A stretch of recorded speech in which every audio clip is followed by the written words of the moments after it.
Good afternoon.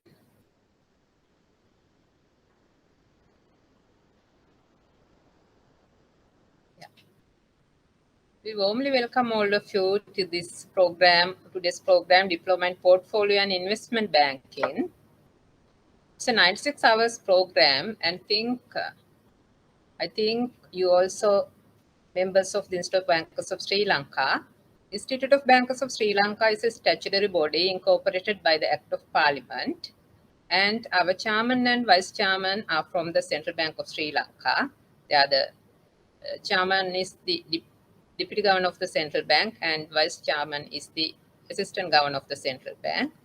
Our governing board members are including from the most of the banks in the Sri Lanka, including National Savings Bank, Bank of Ceylon, People's Bank, Ceylon Bank, and Sampat Bank. And they are the one who are decided which type of programs Ibsl has to be conducted. Our main programs are Intermediate in Applied Banking and Finance and Diploma in Applied Banking and Finance. In addition to these programs, we are conducting diploma programs on monthly basis and also certificate programs. The Diploma in Portfolio and Investment Banking is also one of that program. And let's introduce your resource person, the course director of the program. He's Mr. Lalit Fernando, former DGM, CRO of the Bank of Ceylon.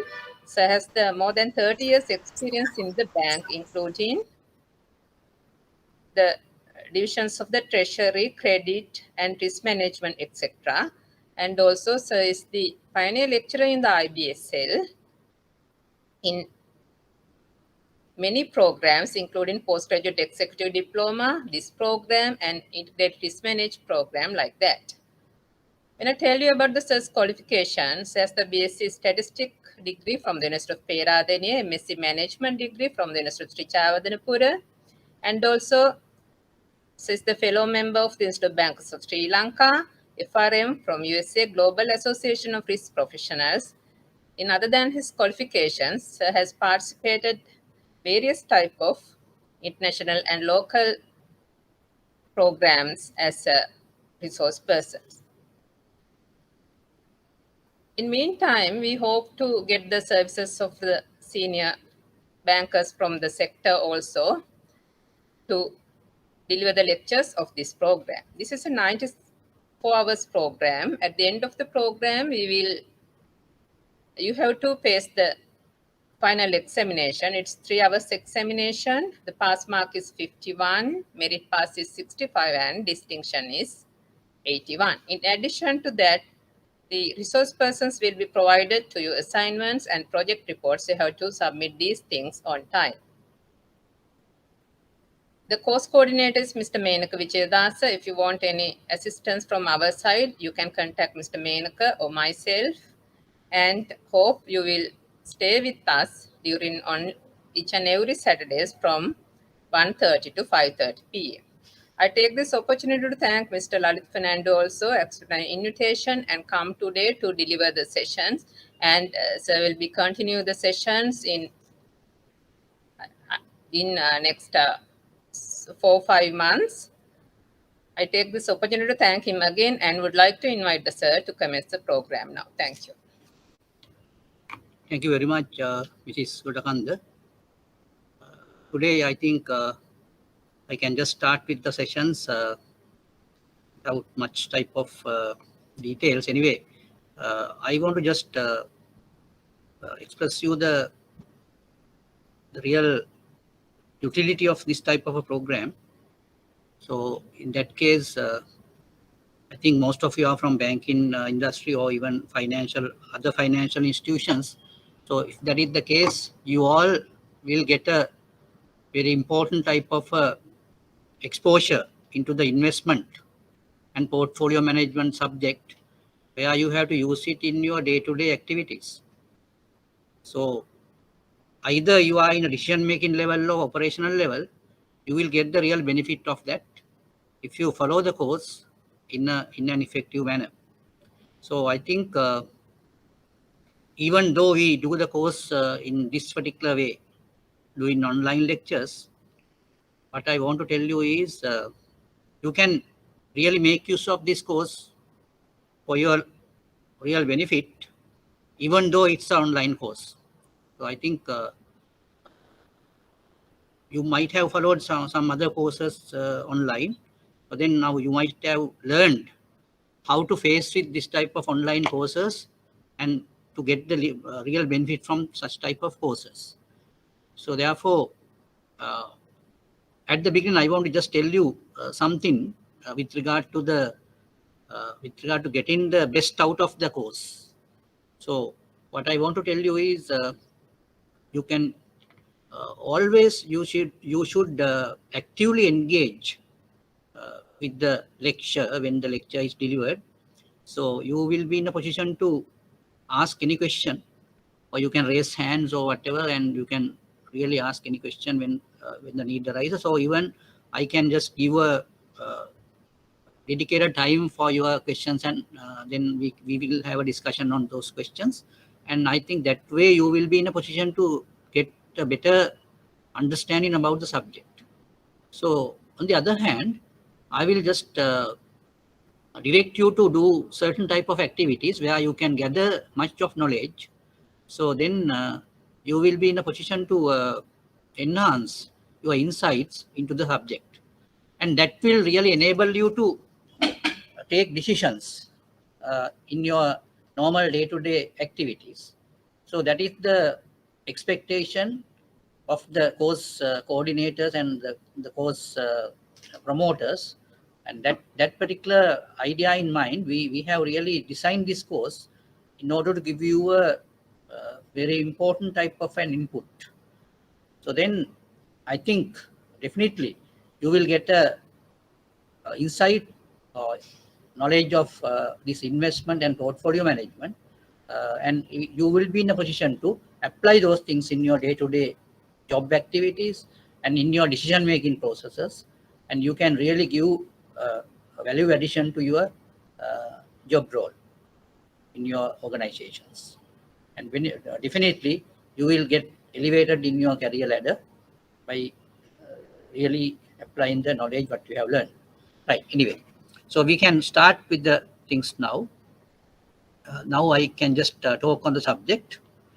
Uh, Now you all know that when basically the financial institutions, including the banks or other financial institutions, their main target is to have value into the organization through making sustainable profits. In that regard, what they do is they do several types of investments. Either it's a other financial organization or a bank. Their main idea is to do investments in different asset classes. And they try to see how they can maximize their returns through these investments. Not only that, maximization of returns would have to be done with a risk-based perspective. The meaning is when you invest in different asset classes, you would have to face different types of risk. Even though you get a higher return with a risk, and if that risk is materialized, you might lose everything. So therefore, you have to be very careful, and you need to do, or you need to see how you can get a better risk return trade-off. So that is the objective of learning or studying this type of a subject. So you also will get that skill, and you would see how you can really deal with the investments in your organization, and let the institution have a very optimum risk return trade-off. So that is the objective of this type of course. And we will deliver you very, I can say, the main subject areas regarding the investment and portfolio management subject. Right. Now we will go to the lesson now.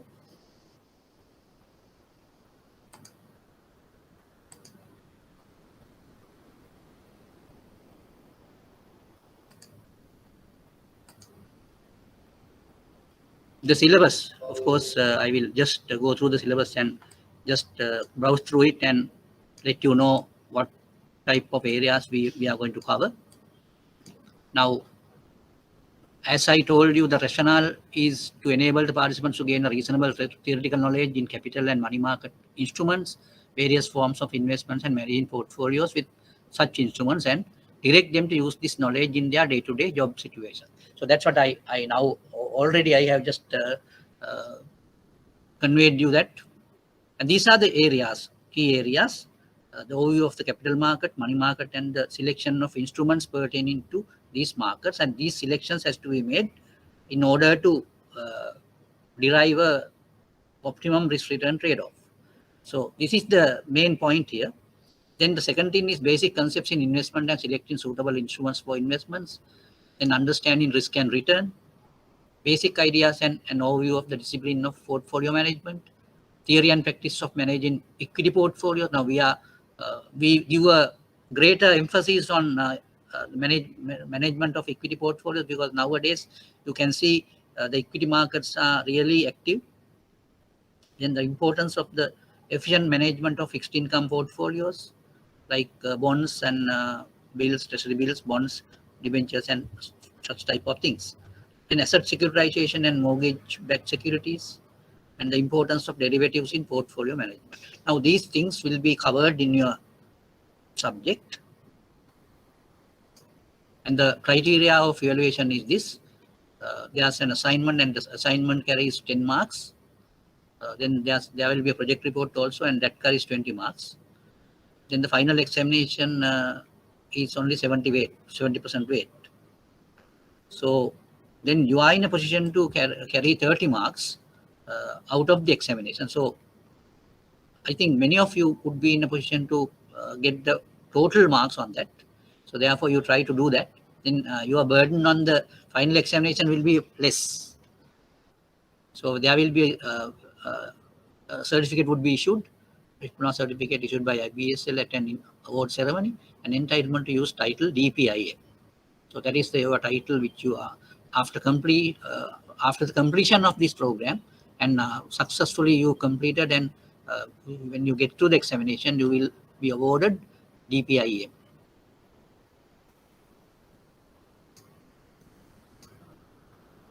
Right. I am not going to just elaborate on this. I just go through these things and I will show you what we are going to do.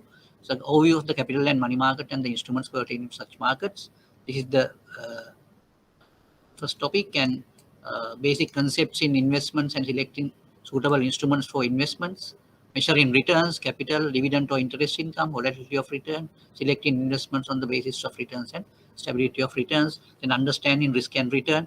And those things actually, these topics will get a greater emphasis in your course, concept of risk, concept of return, and all sort of things. Anyway, now I will start today the lesson number 1, and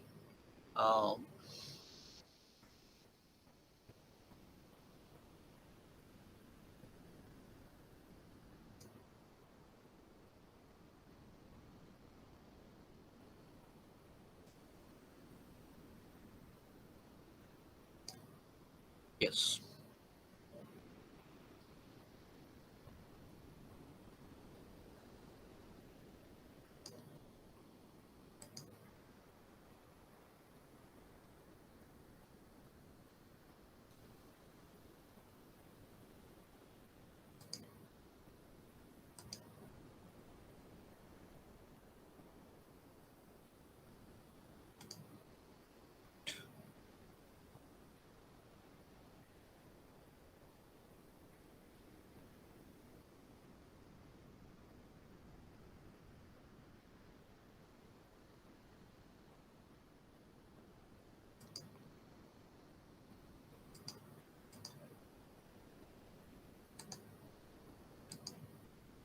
We will go into this lesson first. And after this lesson, after completion of this lesson, you will get a knowledge on one period rate of return of an asset. No, assets can be in this form, either common stocks, debentures, bonds, other financial assets.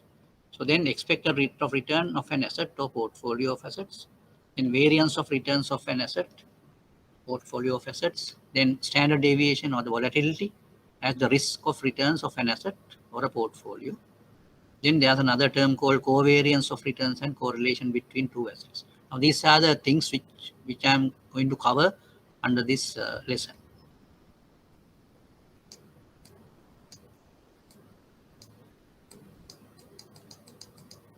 Right. Anyway, now before going into this one period rate of return concept, we will really get an idea of different financial instruments or assets which are in use in the normal banking and other financial institutions day-to-day investments. Basically, you all know banks, especially the state banks, they really invest in, most of the time, they invest in government securities. Government securities. Now, what are the government securities? You have bonds, treasury bonds, you have treasury bills, you have other government securities, right? Then they might invest in bonds, corporate bonds, or sometimes we call them debentures. Sometimes, or even most of the organizations, they invest in equities also, equity shares. That is normally regarded as a risky investment. But whereas the fixed income securities, such as bonds and other type of instruments, are not being regarded as so risky. The case is, most of the time, the fixed income securities which the banks are invested in come in under the government securities. So therefore, the risk is minimum. In the sense, the credit risk is minimum. But there would be a market risk sometimes. Whatever it is, those investments are normally regarded as risk-free investments.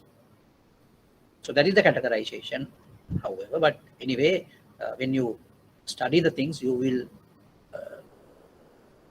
really appreciate that even though we say that the government securities are risk-free, there would be some other risk coming on that, other than the credit risk that we call the market risk. That would be there. So therefore, we can't say it is risk-free, but the normal circumstances, we regard it as a risk-free instrument, but it is not risk-free when you talk in terms of other types of risk other than credit risk. Right. Anyway, now if you get a say stock of a company or equity of a company, we call it most of the time we call it equity shares. You know, in Sri Lanka we have a stock exchange, and there are quoted companies in the stock exchange, and those quoted companies, they trade their stocks in the stock market. And I can show you, to get some information for you, I will show you such type of stocks, some of the stocks which we can find in the stock market, and show you the details of such stocks. And you might get some idea about it now when you get the document on the screen. You will see how those things behave like. And even without that, you know about these stock market operations. And in the stock market, in Sri Lanka, we have basically two indices. Now, one is the ASPI, that is All Share Price Index, and there's another index called S&P 20. Now, all these indices really show the trend in the stock market, whether the prices are going up or going down or whatever. So such type of an indication is given by the stock market indices. Now these indices, now as I told you, the examples, the ASPI, that is All Share Price Index. The other one is S&P, Standard and Poor 20 Index, we call it. There are 20 companies under that category, and those 20 companies are taken as S&P 20 companies, and more or less those companies are blue chip companies. Because what I want to do is, now I want to just give you this idea about these stock market activities, and because we are now going to study on the rate of return, and that we call the one period rate of return, and I will show you the details of such stocks through the screen.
Right, I will show you now.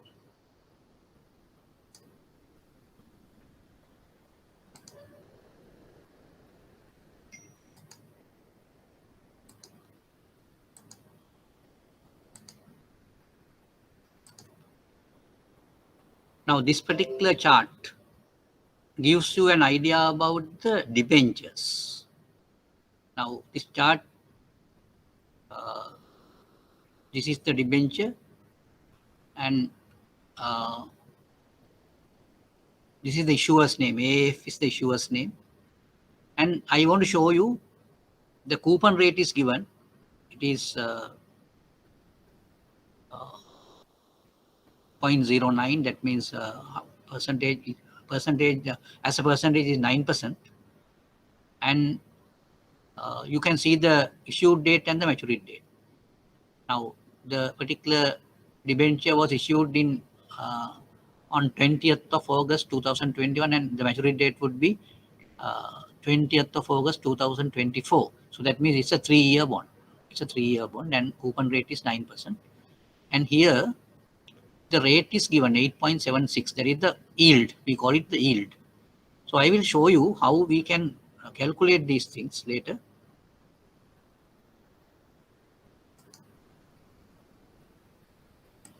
And if you take if you look at this, now the trade volumes are given here. Now these are the names of the companies where those companies been quoted in the stock exchange. Abans Electrical, Abans Finance. Now this is in the alphabetical order, so you can get you can just go through the Colombo Stock Exchange website, and then you will be in a position to see what are the particular companies which are quoted in the Colombo Stock Exchange. So there are 267 companies nowadays. So this is a particular chart where where it gives the details about the trades.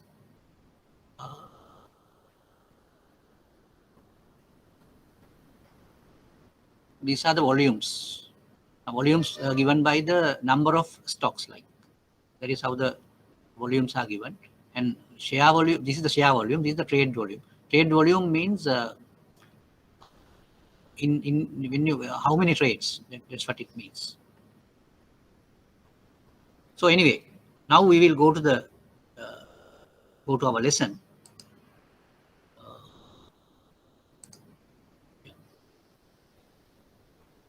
Can you see these in the things in the? You can see the lesson on the screen. Yes. Right. Okay. Right. Now we will go to the lesson, and the first concept we are going to discuss is the one period rate of return. So we will see how we can arrive at the one period rate of return. So I will try to just explain it on the board.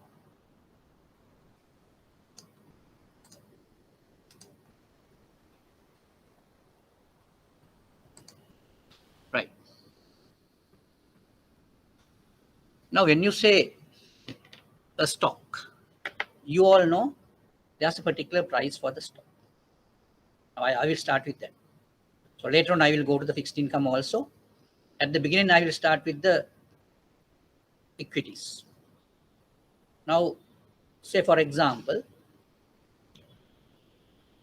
at the beginning of the year, initially, beginning of the year, on 1st of January, say 2020, the stock price is given, say Sri Lanka Telecom. I will take these things only for the study purpose, but I don't have any idea about SLT or whatever, but I will just give a hypothetical price at the beginning. So just say it is SLT because it is a quoted shares in the market, SLT. So you will say, I will just say on 1st of January, the price of stock of SLT is say 55 rupees.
Now, the price of a share of SLT company on 1st of January 2008, it is 55 rupees.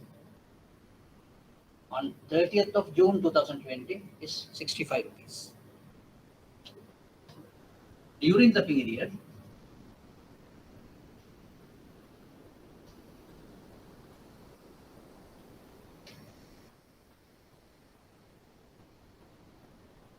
dividend issued at rupees 10 per share.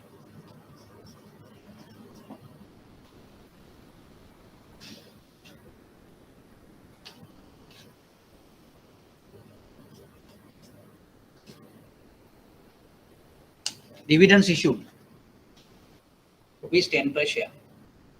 Now we will see how we can calculate the one period rate of return for SLT shares. Now these are easy things. Now you can see there was a price increase. Price was earlier at 55 rupees and it has been increased to 65 rupees. The price increase is 10 rupees. So we will put it this way. Now, when you just calculate the return, how are we going to calculate this return? We calculate the return by getting the inflow of cash. Now, the cash inflow would be if you sell these stocks on 30th of June, you will have a capital gain of 10 rupees, because earlier the price was 55. Now you are going to sell it at 65 rupees, and you can earn a capital gain of 10 rupees. In addition to that, during the same period,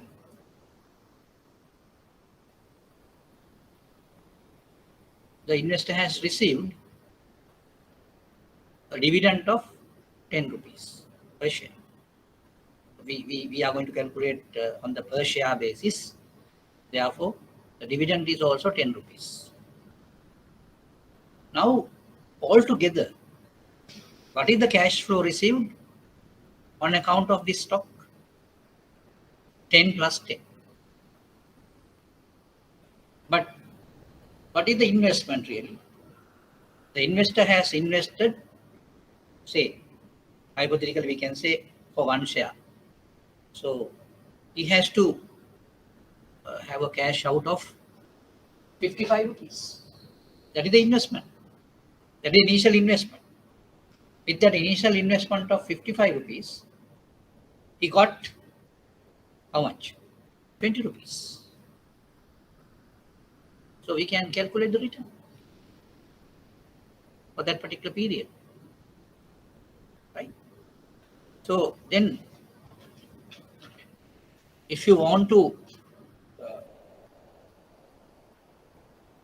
have a formula, so that formula can be written like this: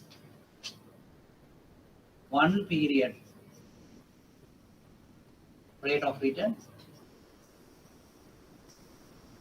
is equal to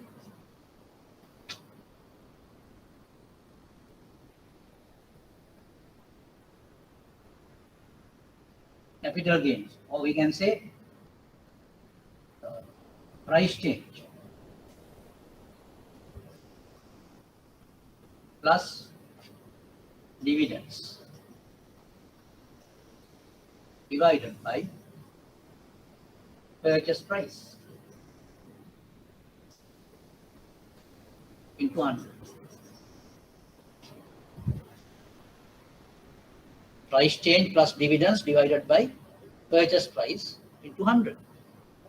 So anyway, I think now you will be in a position to calculate the return as a percentage.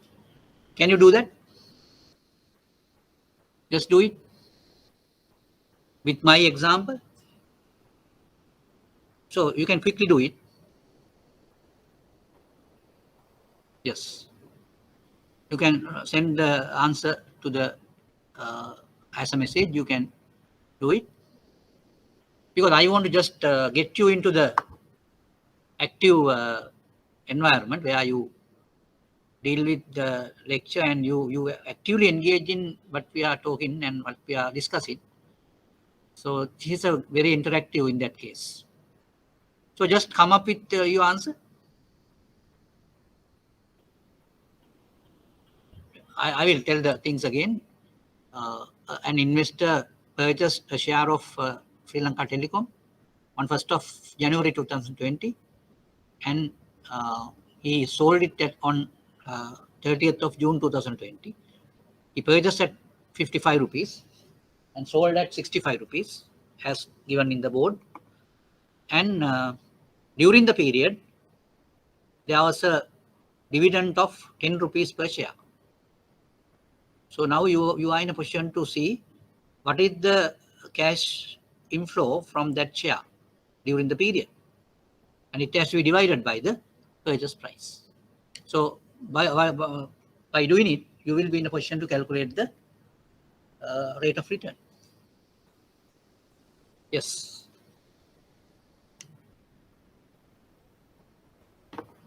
Anyone who calculated that? This is a simple thing. I just want to, put you into a active situation. Otherwise, you will become drowsy when you look at it. Yes.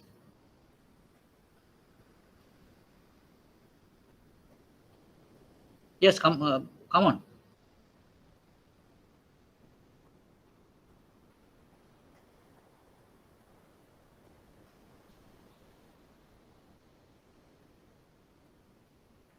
Yes, good. Damitra has given the answer. Yes, very good. Chalana, of course, you try it again and see. Kaushalya, yeah, yes, correct. Chandana, correct. The accurate answer is 36.36. Yes. Others, just check if they have not got the. Yes, Kisal also got the answer. Anyway, good. Now, now we need to think further on this. Now you all know that this is the period is only half year. Period is only half year. So if you take the half year as the one period, it's okay.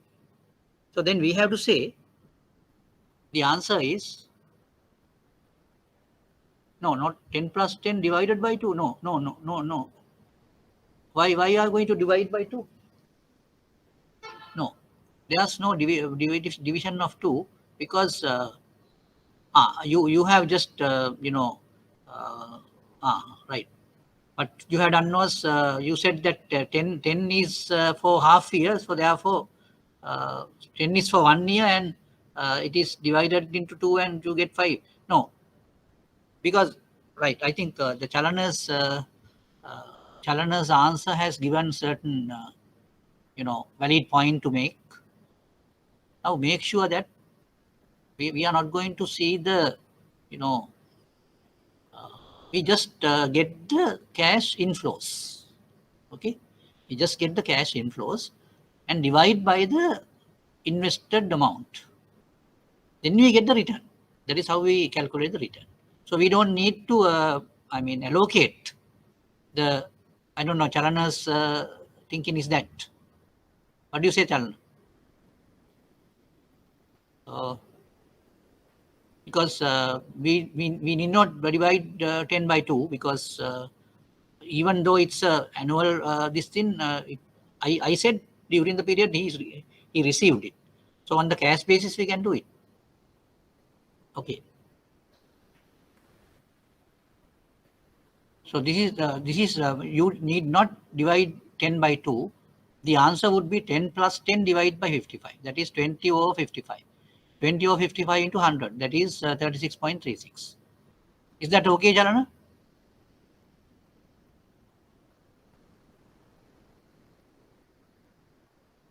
Yes. Right.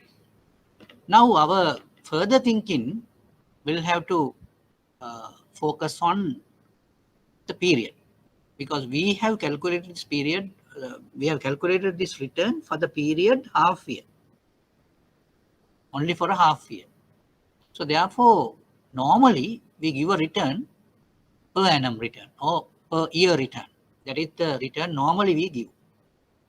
And our topic also says one period rate of return. One period rate of return. So that we should be in a position to give the one period. That means 1 year. Or even you can say 1/2 year return. That is okay.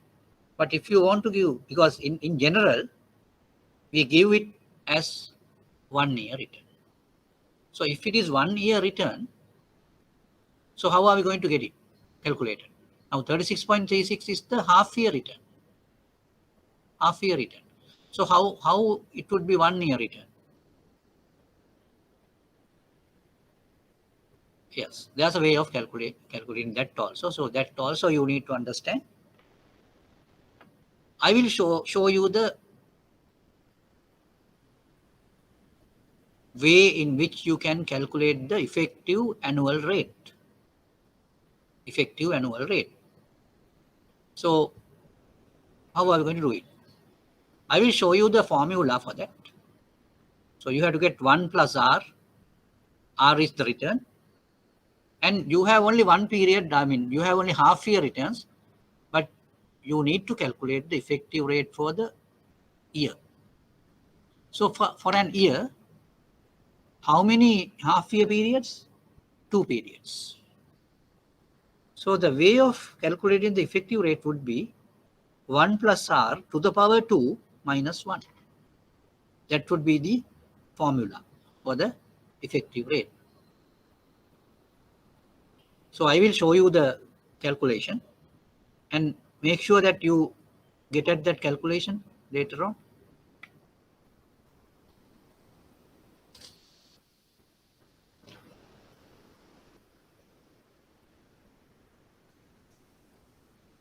Now,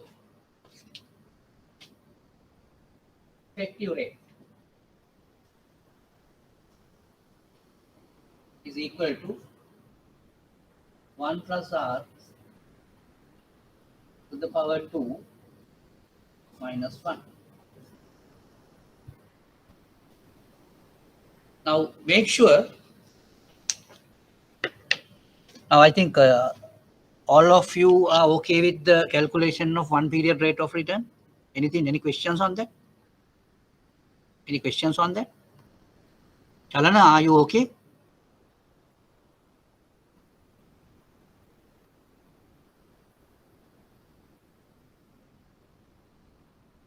Yes.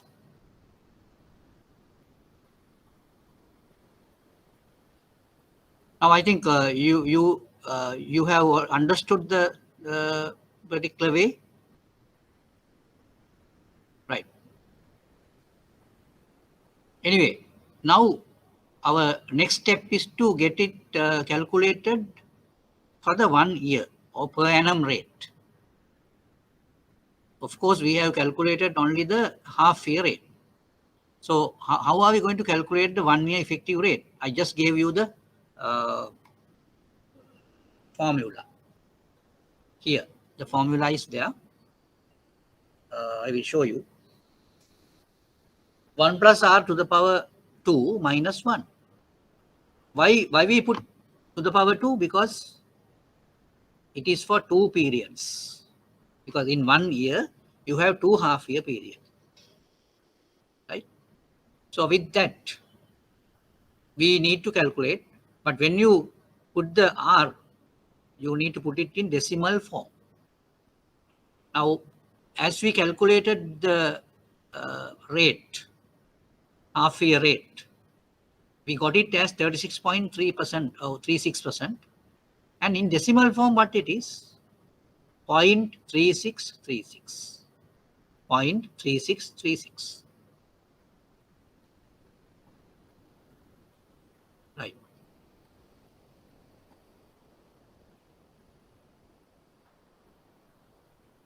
Now then, what you can do is, you can get this percentage converted into a decimal, that is 0.3636 plus 1 and holding to the power 2 minus 1. That will give you the effective annual rate. Effective annual rate. Can you do the calculations? I think since this subject is a very quantitative type of subject, you should come together with your calculators. It is better if you can have a scientific calculator because you need to do our calculations. So that scientific calculator will do, I mean, that way.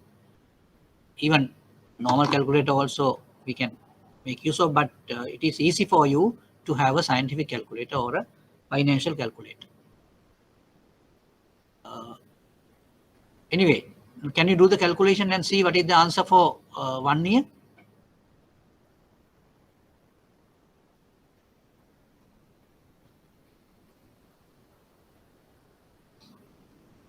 The 1 year rate would be 1 plus R to the power 2 minus 1. Now R would be the, yeah, we will see.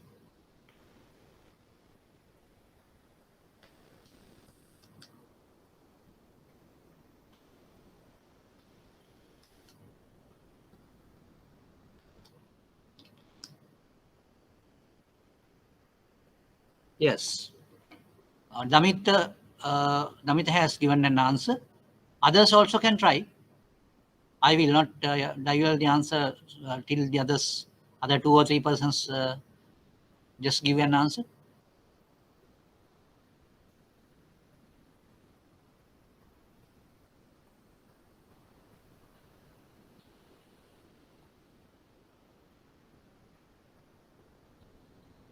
Yeah, Damita's answer is correct. Damita's answer is correct. Others also can do that.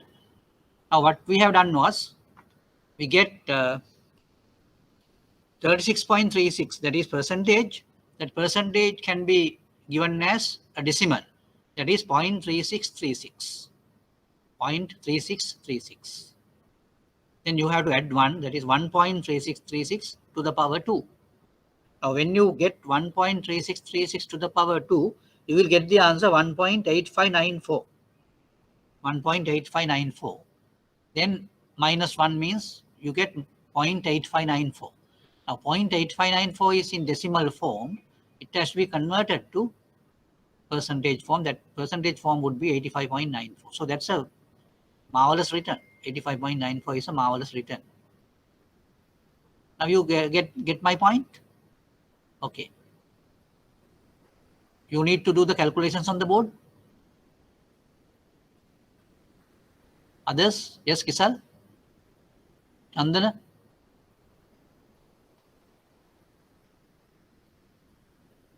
Now, are you, yes, you are okay, right, right, right. Now, that is one type of return calculation where we deal with the risky assets or the stocks, we call them. But the other part of it, say, there are some other types of assets also. Basically, the fixed income securities. Now, in the fixed income securities, what is the normal cash flow we receive? That is the interest cash flow, basically. Interest cash flow. Now, in the case of a fixed income security, what happens is you will receive the interest on maturity, basically, on maturity, right? So, when you get the things on maturity, the meaning is till that time you will not receive anything. Now, I am just referring to two other types of assets. One asset I am getting as an example, a treasury bond. A treasury bond, right? I think all of you have heard about treasury bonds. So I will show you the details of treasury bonds which we normally see in our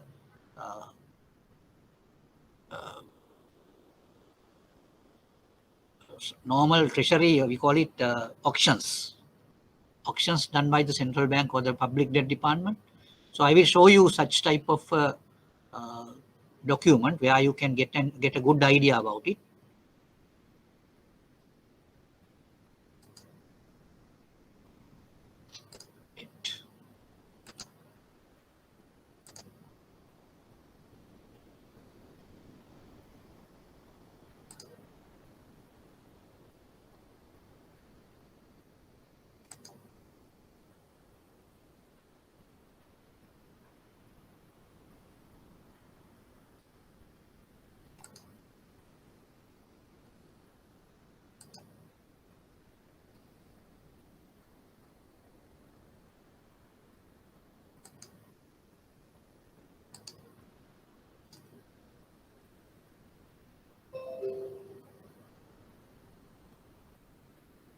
Now this is a particular document. You can see the documents, no? Yeah.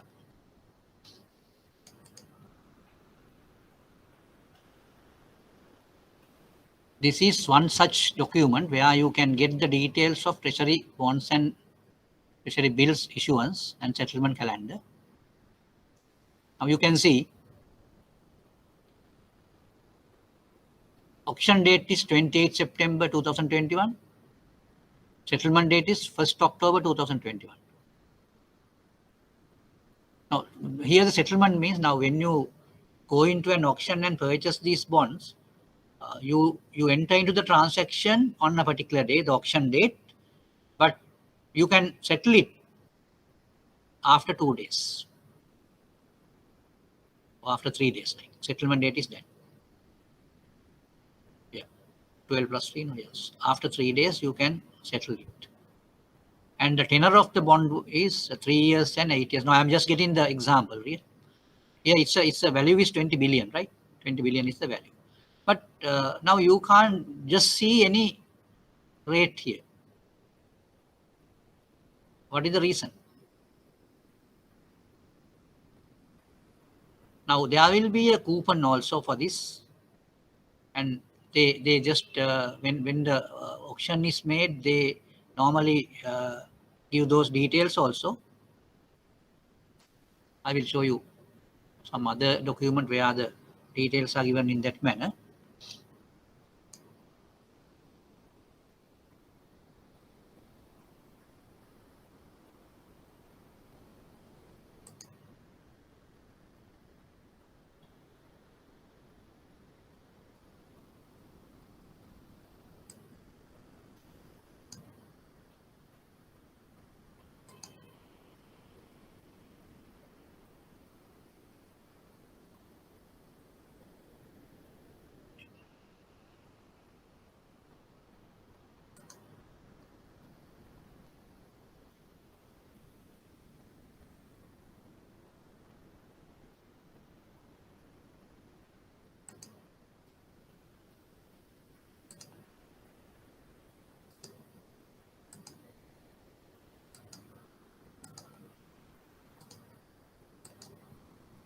Right.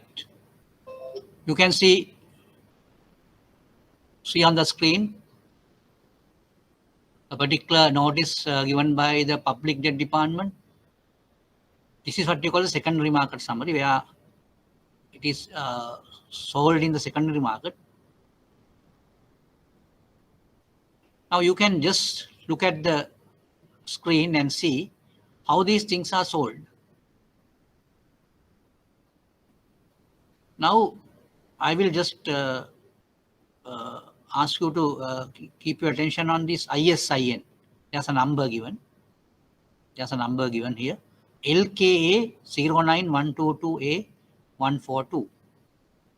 Now when you get the letters LKA, the meaning is it's a bill. It's a treasury bill. T-bill here, it says T-bill. When you get a LKB type of letters, that depicts a treasury bond. Now, by looking at the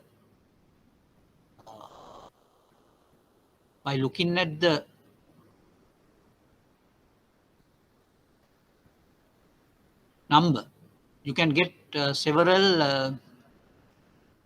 You can get several details with regard to the treasury bill or treasury bond. Now, opening yield and closing yield, highest yield or whatever given.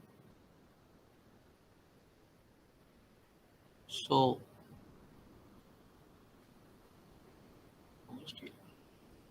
now this weighted average yield would be the yield we normally take into consideration. The volumes are given here. Now I just want to show you there are different types of instruments in the market where we have to deal with. So this is one such, two such instruments. Now these two are treasury bills and this is a treasury bond. And the yields are given. The weighted average yield we have to take 7.95. That is the return. That is the return. 7.95, 8.26 and 11.36. And there are two types here, the T-bill in one type, T-bond is another type. So what is the difference between T-bill and a T-bond? Basically, T-bills are very short term. Now you can just look at the tenor here. It is only 0.23. 0.23 means it is given in years. 0.23 years means about say quarter. 0.23 is that. 0.25 is exactly a quarter. 5.23 is more than 5 years. Right? Those are the tenors given. Now, anyway, now what I want to tell you here is, if you go into the details of these bonds and bills, there you find those bills and bonds will have a return. Now, that return has to be calculated in a different manner. It is not the way we calculate the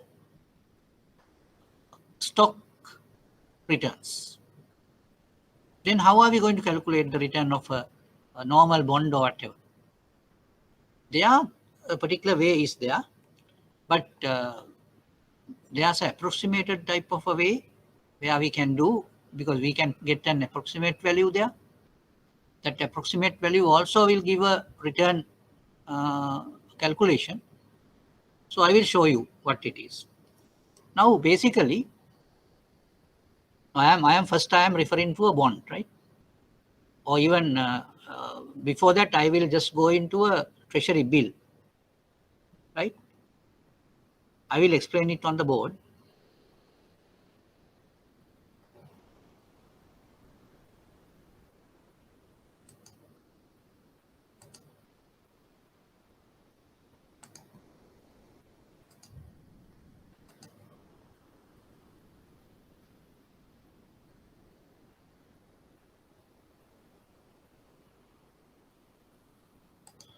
Right.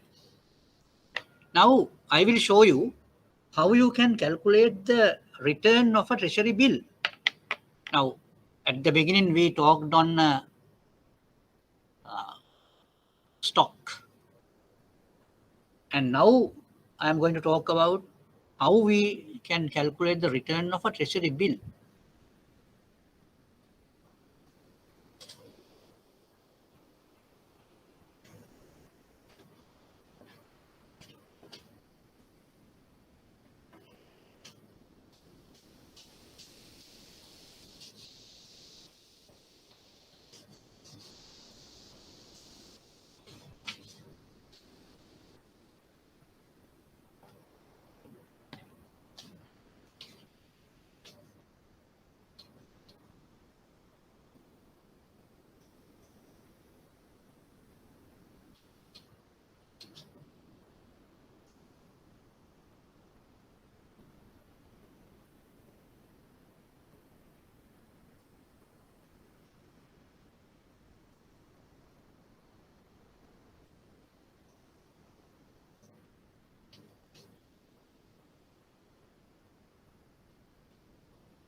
Right. Can you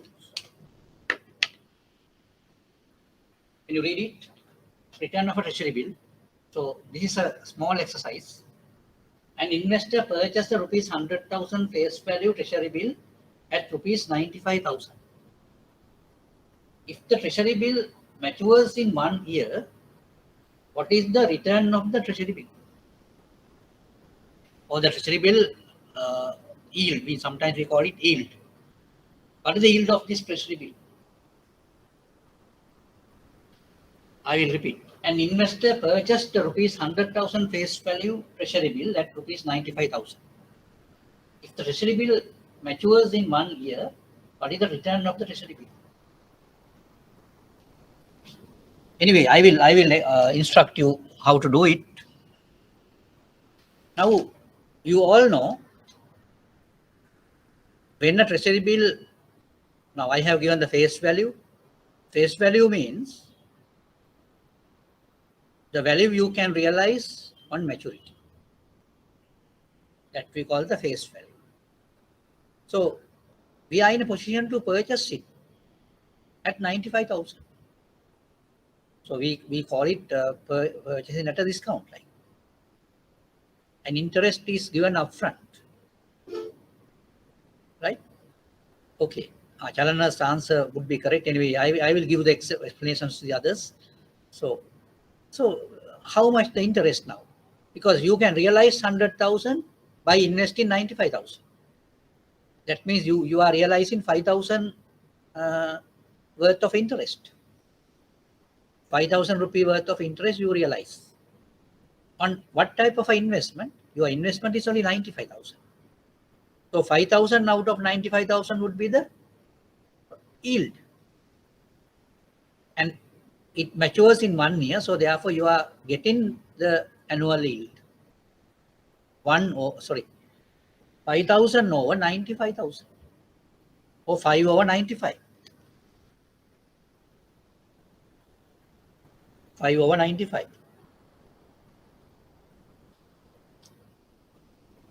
Yes. I think Chalana has given the answer. Yes. Chalana's answer is correct. Anyway, others also try. Others also should try it. Now, I think you got my point. You purchase a treasury bill of a face value of 100,000. You purchase it at 95,000. Which means you have got the interest upfront. And on maturity, you will receive 100,000. Because on your 95,000 investment, you will receive 100,000 at the end of the year. So you have got 5,000 worth of interest. And what is your purchase price or what is your investment? Only 95,000. So you got 5,000 out of your investment of 95,000. So then you can just put it as 5 over 95. Now 5 over 95, when you calculate, you get the value 5.26% or 0.0526 with the decimal answer, and decimal can be converted to a percentage. That percentage would be 5.26%. 5.26%. Is that okay? Right. Now that is how we calculate a yield of a treasury bill. Now treasury bills are normally sold in auctions. We call it treasury bill auctions. So I have given you a certain document where the auctions are made. And sometimes it can be in the secondary market also. Now primary market means, now from the auctions, primary dealers purchase those things. But later on, the primary dealers can sell it in the secondary markets. Right. Anyway, now you know when a purchase price is given of a treasury bill with its tenor, you will be in a position to calculate the return for such treasury bill by getting the interest into consideration. Not only the interest and the duration also to be considered. Because there are some occasions where the duration is not 1 year. It can be 3 months, it can be 6 months on treasury bill basis. Okay? Right. Okay. Kaushalya, yes, I will do that.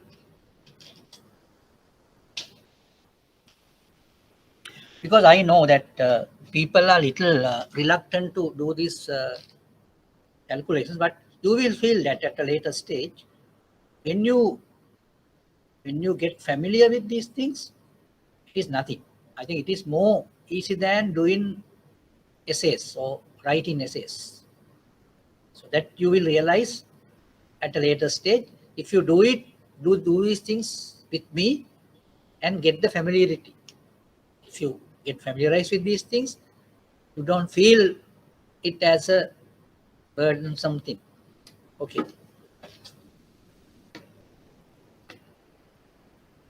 Right. Now you can see the face value is 100,000. The interest equal to 100,000 minus 95,000. That is 5,000. Purchase price equal to 95,000. Therefore, return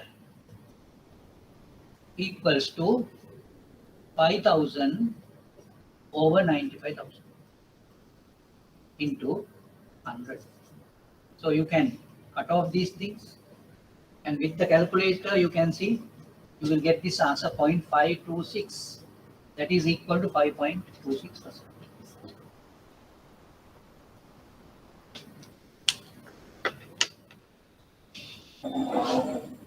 Is that correct?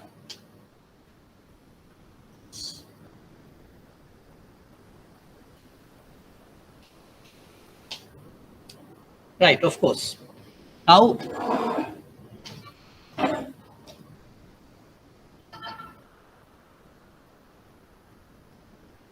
Now this is a type of a bill where you don't get any interest cash flow during the tenor or during the period.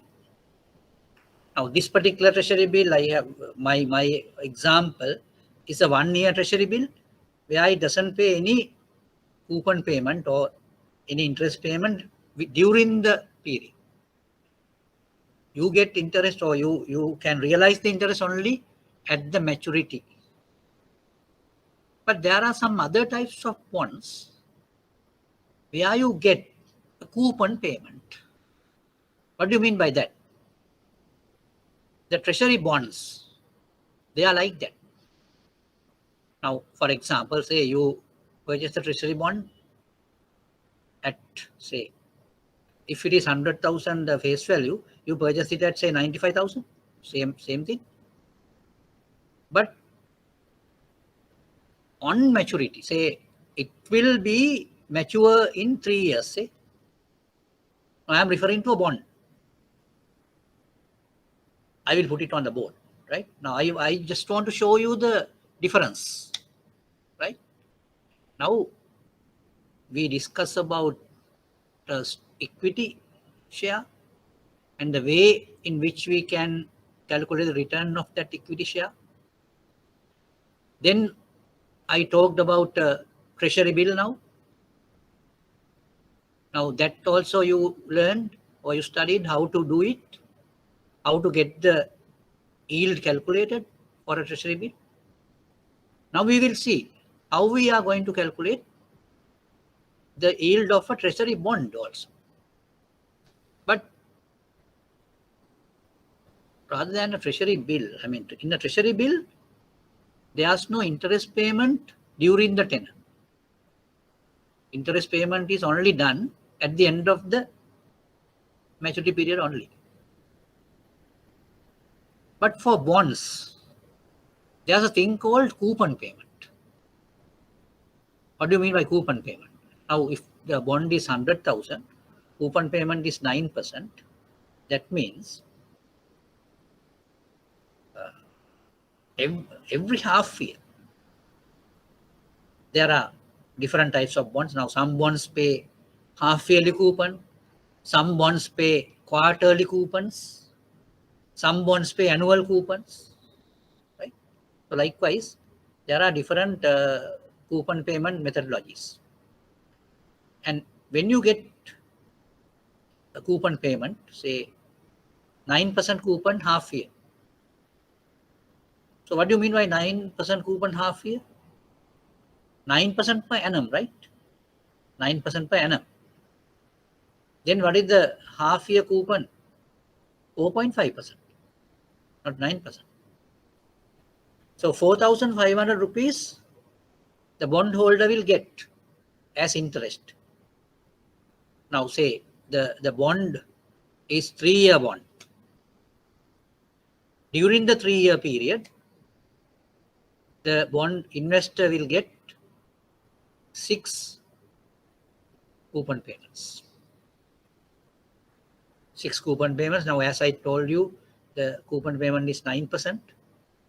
Since the bond is 100,000, the face value, then the coupon payment for half year is 4,500, because annual is 9,000, but it is been half yearly, paid half yearly. So that means get 4,500 per annum.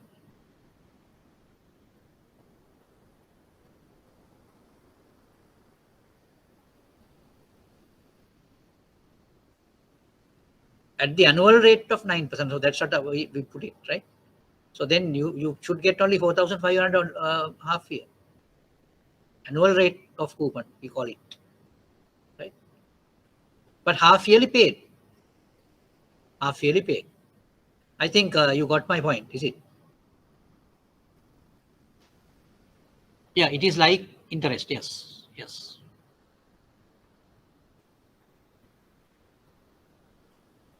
Then now this interest, right? The coupon interest is differently now.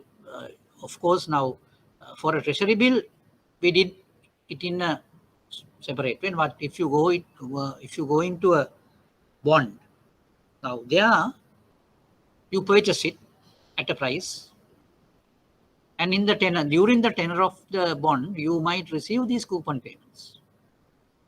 As my example said. Now, as per my example, I just gave you a bond of 100,000. Coupon payment is 9% half yearly, and it's a 3-year bond. So the 3-year means how many coupons you get? 6 coupons. 6 coupons means, or we can say per annum. Per annum you get 9,000 as interest per annum. But the only issue is here, when we calculate such type of return, it is little difficult for us to calculate in that way. What is the reason?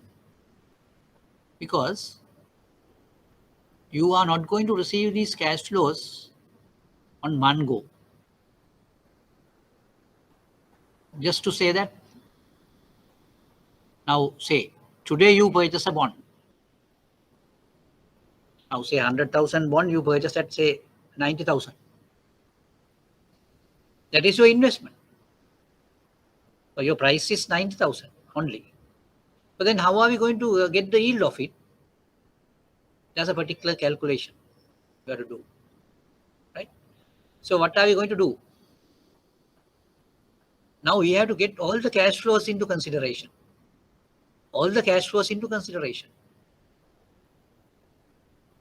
Now my example, as per my example, 100,000 is the face value, the bond face value. Coupon payment is 9%, right? And I will show you the way in which the cash flows would be received.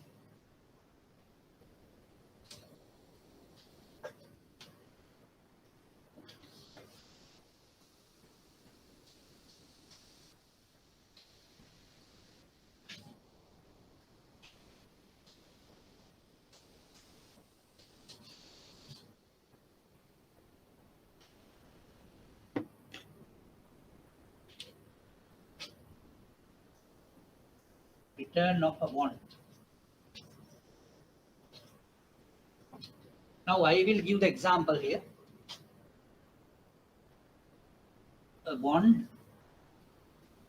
with the face value of rupees 100,000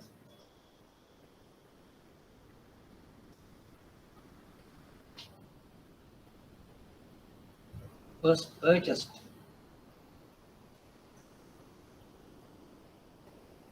by an investor at rupees 90,000. Rupees 90,000. The bond with the face value of rupees 100,000 was purchased by an investor at rupees 90,000. If the bond pays half yearly coupons of 9% per annum,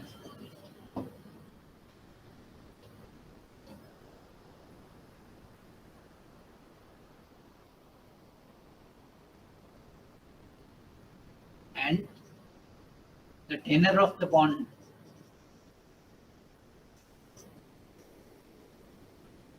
is 3 years.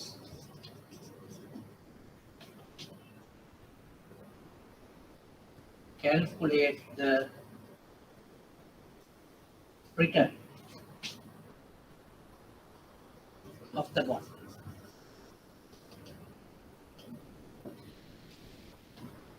Calculate the return of the bond. Now, though I put it here now, there will be a different lesson for this bond calculations or whatever. But I am just giving you a certain initiative here just to show you how we are going to calculate them. Right. Now we will see. Now this is a 3-year bond. And you purchase it how much? 90,000. Right.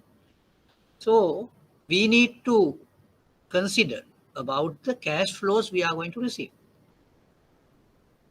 in the coming 3 years. Right. Right. You will receive cash flows in this way.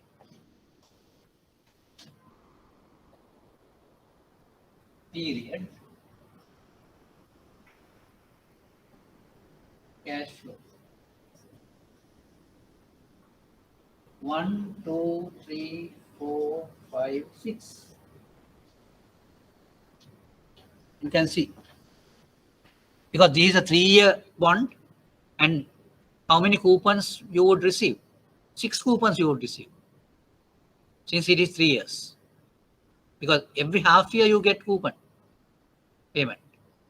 So you get the last coupon payment on the maturity. On the maturity. Now, what is the coupon rate? 9%. Coupon rate is 9%. So since the coupon rate is 9%, 4,500 is the interest amount for half year. So if each half year, there will be a cash flow of 4,500. Starting with period number 1. Now period number 6 is the last at the maturity.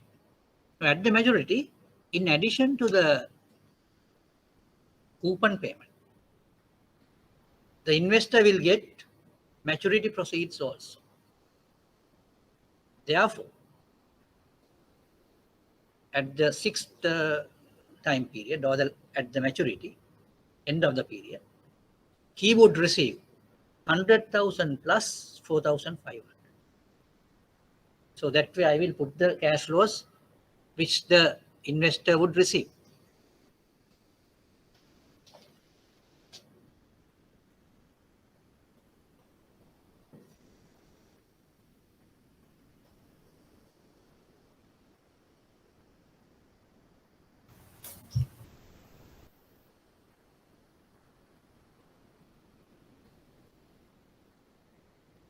Right. Is it okay? You can see that?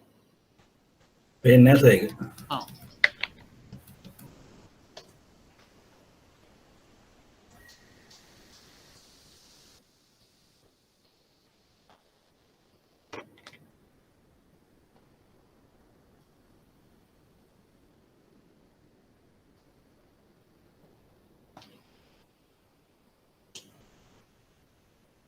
I will erase this.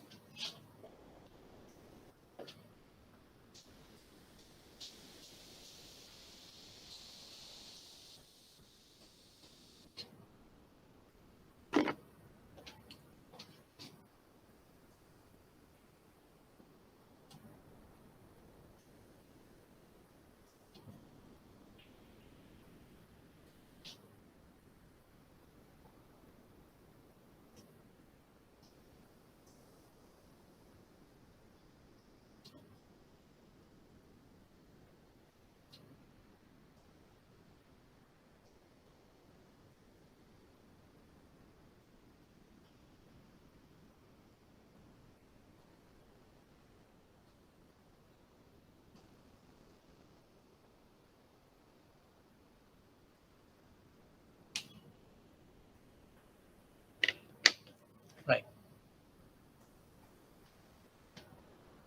Now can you see? Now since it is a bond of 3 years and the face value is 100,000, you will see the cash flows. The cash flows are given there.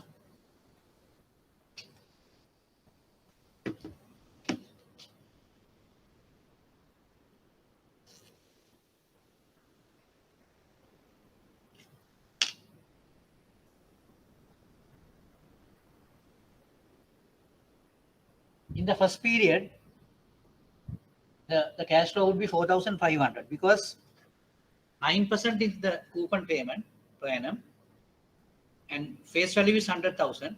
So therefore the interest would be 9,000 per annum. And for the half year, it is 4,500. So 4,500 would be received in the first half year. Second half year period, it would be 4,500. Likewise, it comes up to 4,500 for the fifth half year. The last period would be the end of the 3 years. That would be 104,500 because 100,000 maturity proceeds also will be there together with coupon payment of 4,500. Right? So the altogether it would be 104,500. But the issue here is little difficult. Why? Now we are going to calculate the return. We are going to calculate the return. But we don't know any other things other than the purchase price. Now this purchase price is, how are we going to equate this purchase price? So we are going to have a relationship. We are going to have a relationship between the return and the purchase price. Return and the purchase price. For a treasury bill, we did it without much difficulty. Why? There were no coupons in that treasury bill. It's only the upfront interest. Why do you say upfront?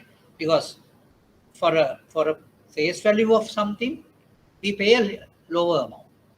Now our face value was 100,000 for that treasury bill also, but we paid only 95,000. Here also we pay less amount, but there will be coupon payments during the tenure. Therefore, our matter would become complex. What is our matter? Our matter is to calculate the return. It would become more complex since the coupon payments are there.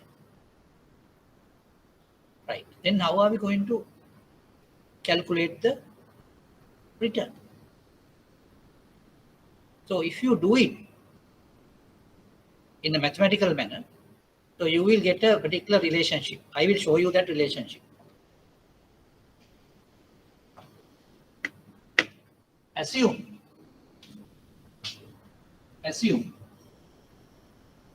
the return as R. Assume the return as R, simple R. Then, now this is the first period.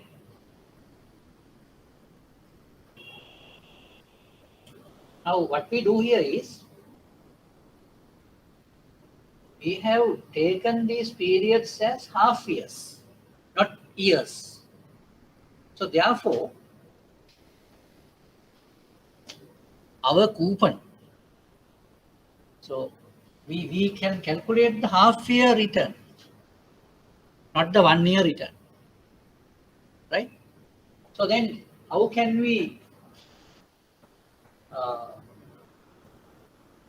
have to have the present value.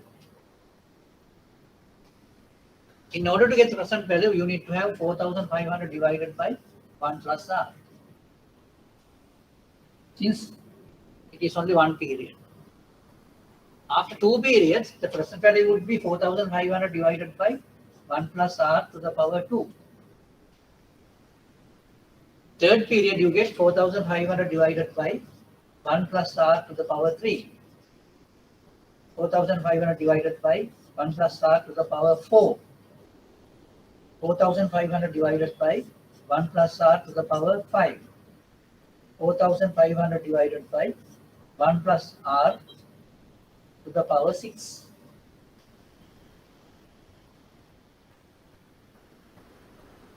Not 4,500 here, 104,500. Now all these cash flows, if you add up, now here the cash flow is present values. These are what we call the present values. Because all these cash flows we receive in future periods, future 6 months.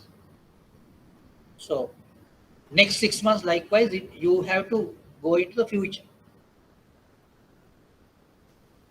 At the beginning of at the end of the first half year period, at the end of the second half year period, at the end of the third half year period. When you say second half year period, that is at the end of the first year.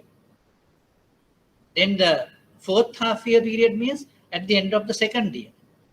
Sixth half year period is at the end of the third year. That is how it goes. That is how it goes. Right.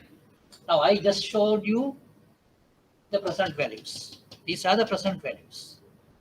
Present values. All are present values. Now what is the purchase price? I told you the purchase price is 90,000. So 90,000 is equal to the addition of all these things. So I can write this way. 90,000 is equal to 4,500 divided by 1 plus R to R. 4,500 divided by 1 plus R to the power 2. 4,500 divided by 1 plus R to the power 3. Then again plus 4,500 divided by 1 plus R to the power 4.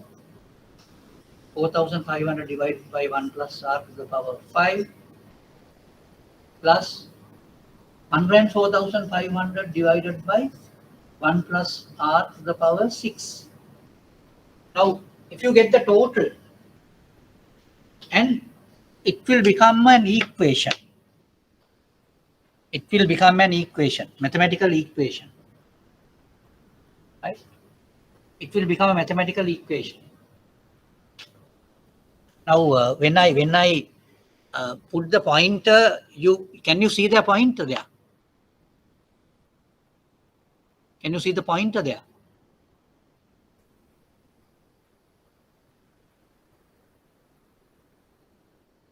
Yes, Damita? Oh, how shall it?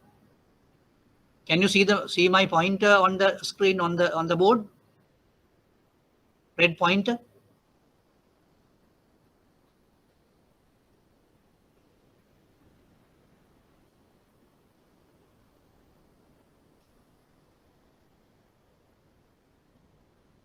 You can't see that way, no? Anyway, is that okay?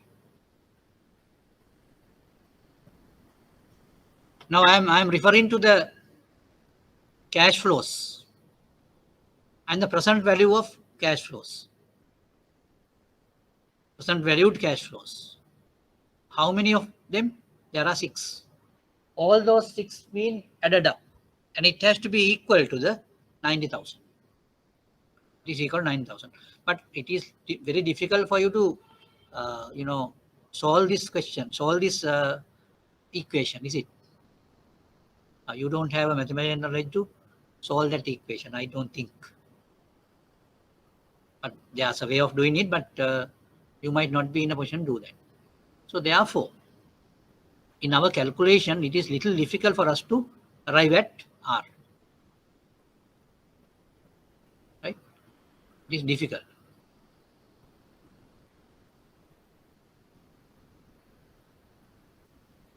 Yeah. Right. I think that's Namita's question is a good question. Now it is like this. Now when you just invest, so in this particular case, the investment is 90,000 and the return we don't know. So the return is calculated on the basis that investment is equal to the present value of future cash flows. That is the basis on which we calculate the return. So the answer for that question is that.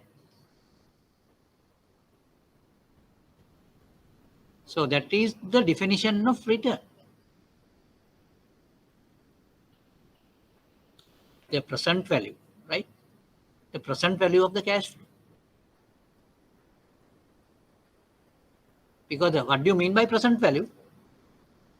Present value is the discounted cash. Now you have because you are going to calculate the discounted rate. Discounted rate. So with the discounted rate, what you do? You go into the future cash flows and you get the present value of all these future cash flows added up. And that should be equal to your investment. So then you can calculate R. So I think this is a very, very good question, very valid question. The definition of return is also on the basis of this. So when you say, now the return is defined as the discounted rate in such a way the investment would be equal to the total of the present value of cash flows. That is what you defined as the return. Return is the discounted rate or discount rate where the total of present value of cash flows equal with the investment. I think your question really give the definition for that. I don't know whether you understand it, right? So he asked, why do we consider present value of cash flows equal to present cash outflow? Yes, because in order to get the rate calculated, the rate is defined as the discounted rate. Discounted rate through which the total of present value of cash flows equal to investment. Right?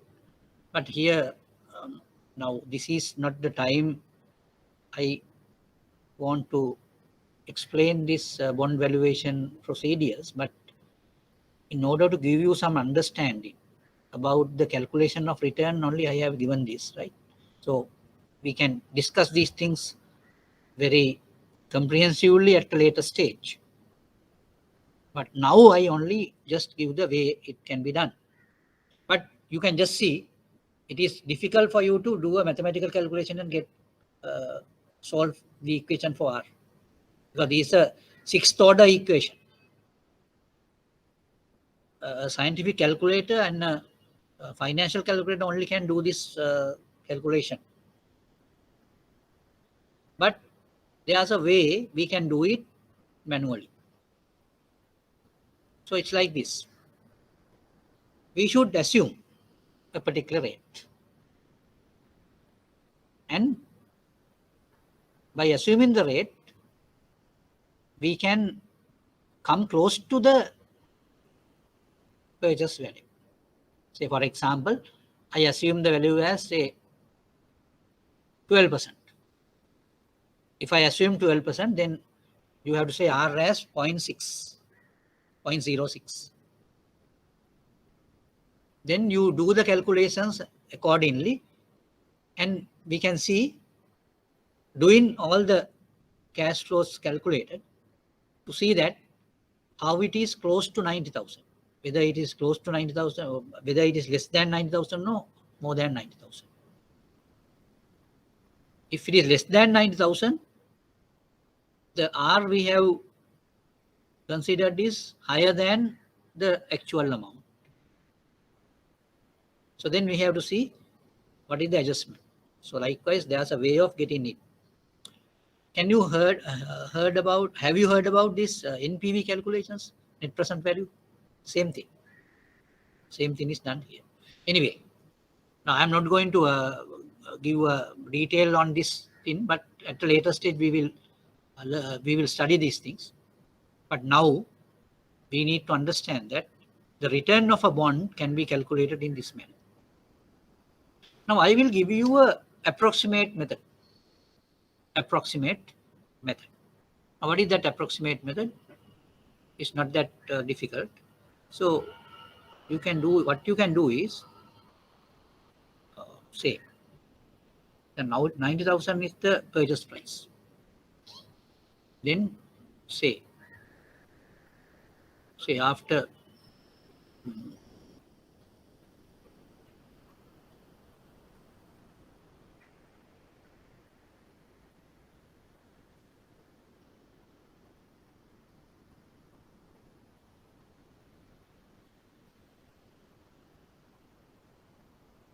now, since 90,000 is the purchase price, and its face value is 100,000. Now I'm just giving an approximate thing, right? So what is the gain from that? Yes, what is the gain from that? Total gain.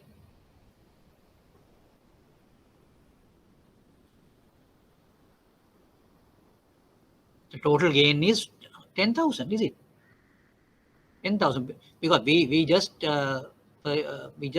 invested only 90,000, no? But at the end of the maturity period, you will receive 100,000. Now I'm just giving a very very approximate type of a thing. That way you think. Now I'm just giving you the reasoning only. So you will have 100,000, and in that way you received 10,000 more than what you have invested. In addition to that, what is your cash inflow? Coupon payments. How many coupon payments you get? 6. Is it? You will get 6 coupon payments. So 6 coupon payments means 4,500 into 6. So that is 27,000, is it?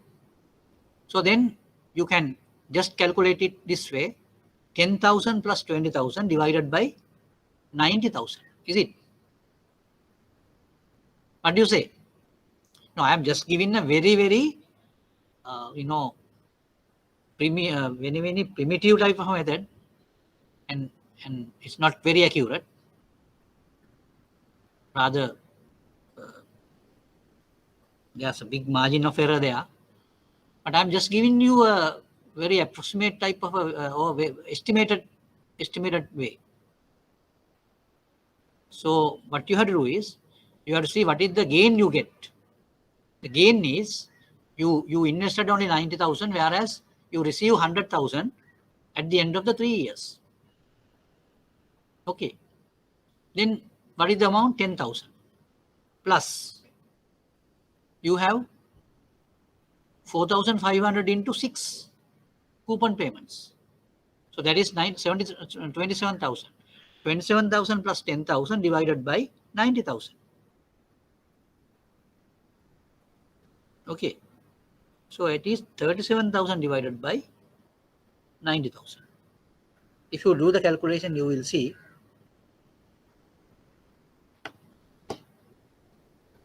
27,000 divided by 90,000.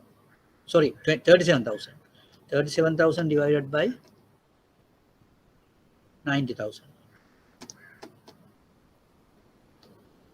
So you get 41.11. Now, how many years there? 3 years. Therefore, if you want to get the annual return, it has to be divided by 3. 13.7. Reasonable answer. I am just giving you the way you can do that estimation rather than going into the calculation of return there. But especially if you go into the calculations, you will see that the return is close to 13.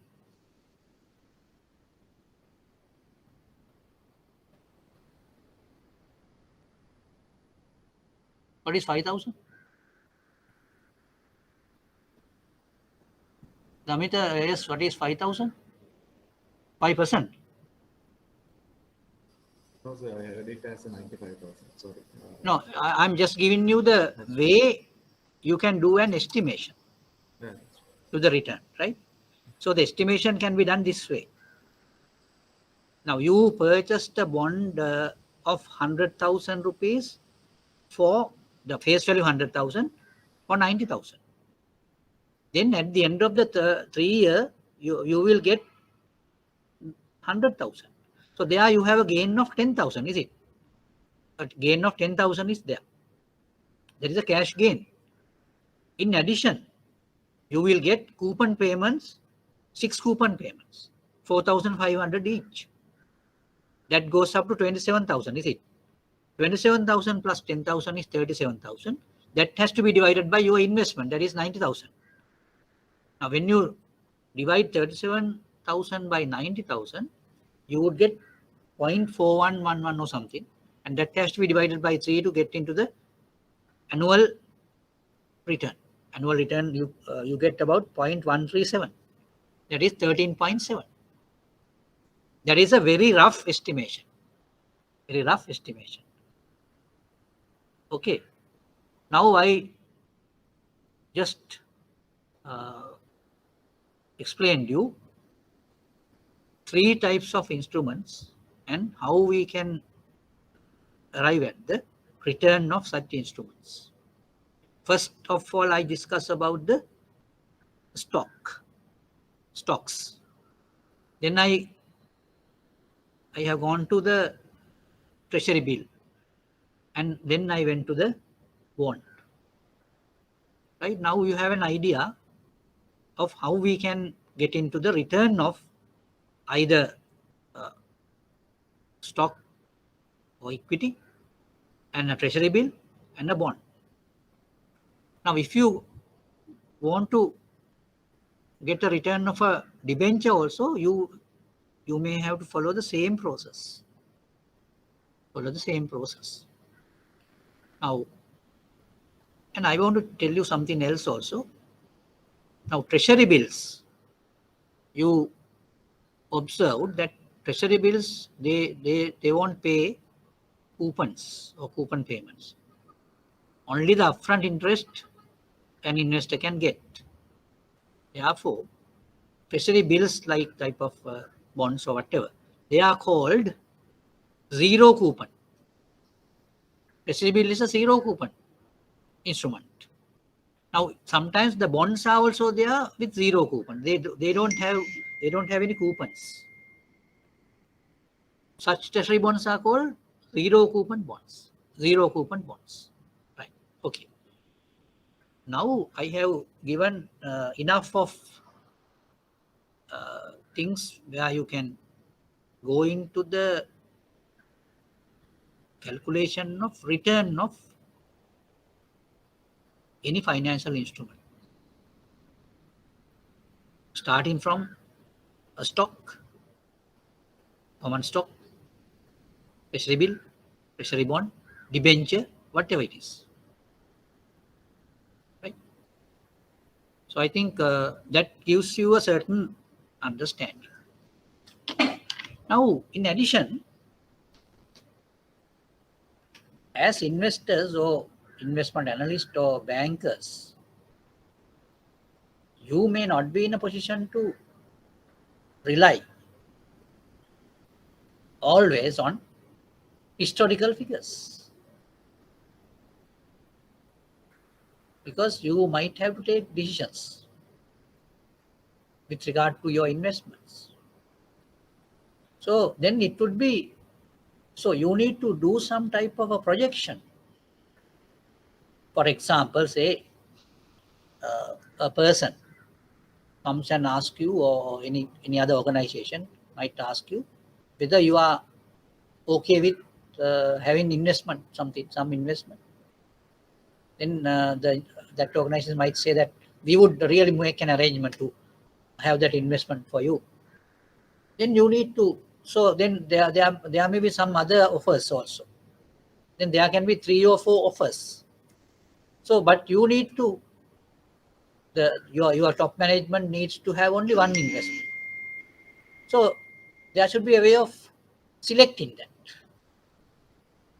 Now, in order to select that, you have to do a certain estimation or certain valuation of those things. Then you have to see the return. So then your strategy is to see the returns, and the highest return type of investment you are going to select. So that is one way of doing it. But later on, you might find that checking only the return would not be safe, because even some type of investment, they would show that there would be a higher return, but there would be a very much higher inherent risk also. Then you might lose everything sometimes. So then you need to see what is the risk-based type of a return. Then you need to have some idea about the risk also. Now, in a selection, if you have 4 or 5 alternatives, you need to have a selection. That selection can be made on the basis of risk. So that is how the selections are made in investments. Right. That is, so for that, at the beginning, we need the return at least. That is why we go for this one period return. Now, for example, if you get quarterly return, how are we going to get the annual return? So in the same formula you can use. Now there what we did was we just get 1 plus r to the power 2. No? Now, if this is a quarterly one, then you have to have 1 plus r to the power 4, because in a year there are 4 quarters. So 1 plus r to the power 4 minus 1. That would be the effective annual rate.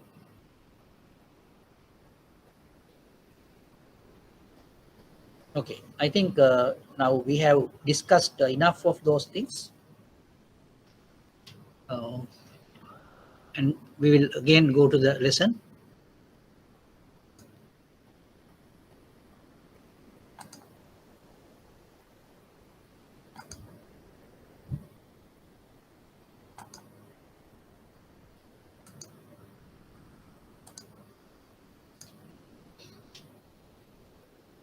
Right. Now,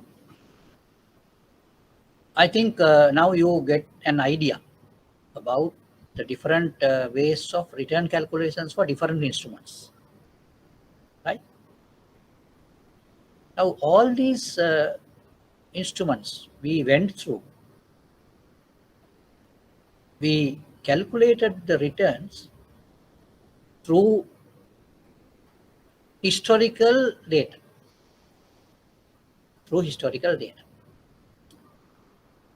But as investors or investment analysts or bankers, it's a very limited type of decisions we can make by going through historical figures. We have to be very futuristic because the future would be the most important thing. Therefore, we need to know how we are going to get the expected rate of return calculated. Expected rate of return calculated. This is a new concept. Every time, most of the time, people just collect historical information, historical figures, and on the basis of historical figures, you can calculate returns. That's what we did at the beginning. Up to now, we did that. And we based all our calculations on historical figures. But it is not enough, or it is not, we can't limit the things into that historical figures. Because nowadays, basically, we have to be very futuristic. Because the future is the most important thing. Because there can be several changes in the future. Now, I know that you also know about these things. Now there's a special type of a currency called cryptocurrency, where you deal with some bitcoins, Ethereum or something. All these things are new things. Now with all these innovations, your expectations would be different now. If you base on historical figures only, you will be nowhere. So therefore, we need to learn how we can arrive at expected type of rate of returns. So that expectations really for any type of investment, that is very, very important, because the economy would not be static. It would be a dynamic type of thing. It may changes time to time. Day by day it changes. Therefore, to deal with such changes, you have to get the expected rate of return calculated rather than going through the historical figures. But now we look at the way in which we can calculate expected rate of return. Now, if you go into the lesson, it says that it is the sum of the product of the various one period rate of return times their probabilities. Now, I just get an example from a stock this time also. Say, the stock price can vary according to the economic situation of the country. If the economy is booming, there will be so much of opportunities to price hikes or prices going up in a boom situation. Sometimes the economy is regular type, so then it's a very gradual type of increase. Sometimes stagnating type of economy, then the prices are not going that high or it is stagnated. There's no such price increase. And sometimes there can be a economic recession, then prices might go down. With the prices go down, returns also come down. So likewise, you have to hypothetically expect that according to the economic situation of the country, the return of a particular stock might change. So then we hypothetically go into different economic states or states of economy, different states of economy. Now, if you go into different states of economy, what we can do is we can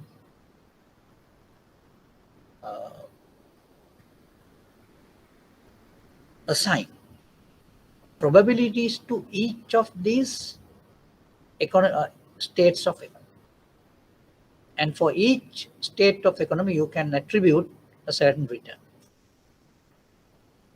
And the multiplication of the relevant probability with the return and the total of it would give you the expected rate of return. So that is how the expected rate of return is calculated. I think the rationale behind that is you are not in a position to completely rely on historical figures, because the if you go through the historical figures, the assumption is you are going to get only the trend of it, and the other thing is the history repeats. That is the other principle you follow when you just go into the historical figures. But it won't happen. In most of the time, history won't repeat. There will not be the trend which was in the history comes into the future. So therefore, we need to go into the future with futuristic thinking. That is why we have to go for this expected return basis. Okay, I think you got my point correct, and now I will just give you a break, and I will start the sessions at 3:45.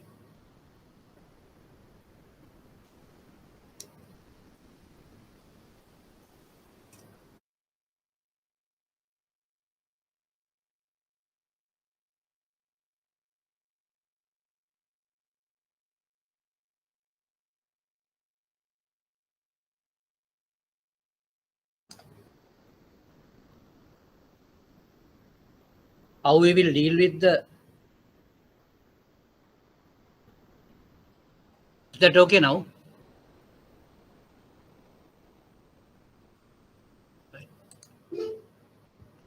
How we can deal with the futuristic requirements of our investments, basically. So in any organization, you have to just think about the economic trends and what would be the economic trends in the future, and in time to come, what would be the changes which would happen in the economic arena. So those things will have to be taken into consideration.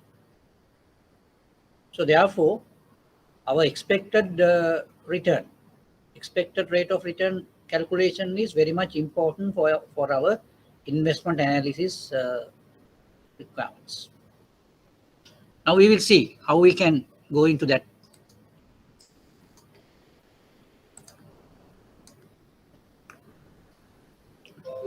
Now,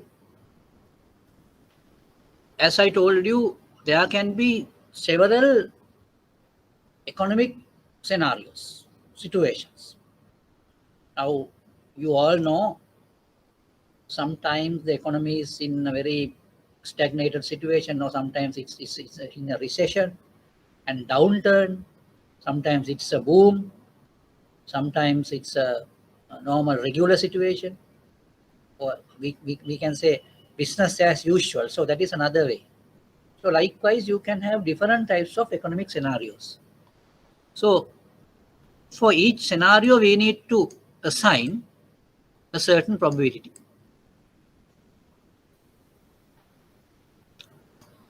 Right.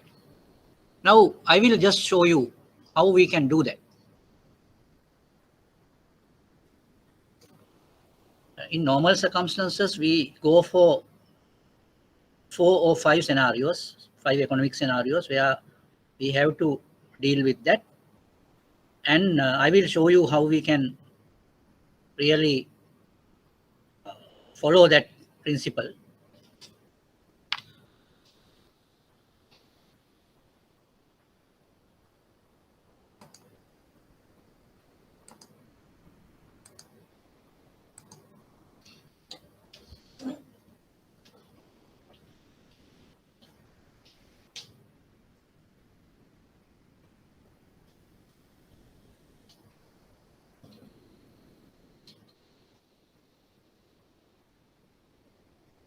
States of economy. States of economy. So I can put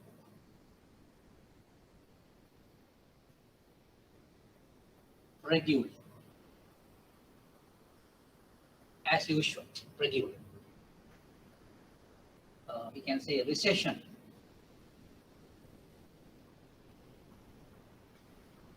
stagnation,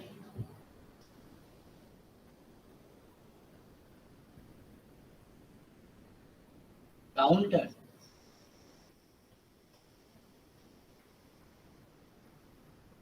boom.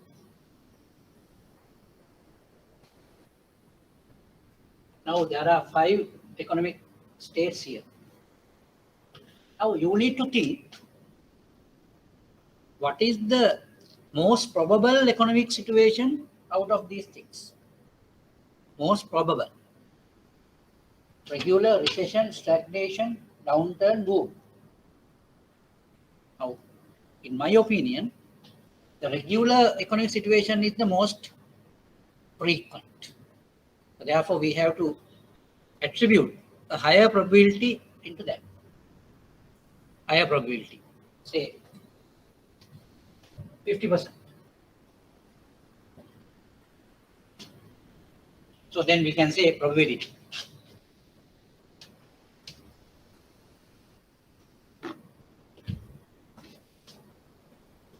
Probability. So what is the meaning here? Is the likelihood of happening, likelihood of having a regular economic scenario. That is 50%. No, this is my hypothesis. My hypothesis. You can have your own hypothesis. There's no hard and fast rule to say that it has to be 50%. So as an economic analyst or as an normal analyst, I have just hypothetically said the probability would be 50%. You can say some other things. That's okay. Right? So anyway, I will put it as 50%. Then recession. Now recession is a situation where there's a possibility of recession. And if you feel any signs now have cropped up or whatever, then you will see that a recession also will be a possibility. Then you can say there's a 10% will be a possibility of a recession. But that possibility is very much lower than a regular possibility. Stagnation is still even little possibility, say 5%. Downturn, it can happen. Now here you have 10 and 5, 15, 65. So we can say 15% chance of a downturn. Now what is the remaining? But what you need to understand is all these probabilities should be added up to 100%. So that means we have covered every alternatives. So there's a 20%, but we can't say 20% chance of a boom, because boom is also a rare situation. You can say stagnation also 20%. And 5% of boom. Now, you make sure that the total comes to 100. Total comes to 100. That is what you need to understand. 60, 80, 95, 100. Now I will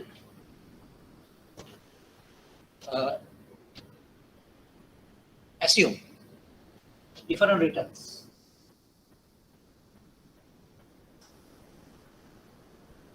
In percentage form. Right. Say, when it is regular, you can expect a reasonable level of return. A reasonable level of return can be expected. So we can say 20% or 15%. 15%.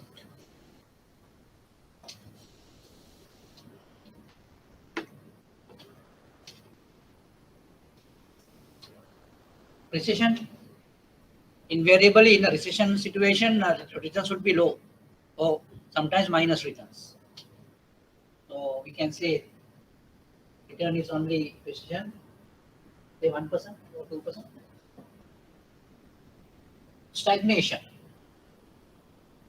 say 5%. Downturn. So in a downturn, basically you might have losses. So therefore you can say minus say 10. And boom. Now in a boom situation, you have a very high return. So you can say 25. Right. Now how are we going to, I am referring to say this say, ABC company. I just get a yes, expected return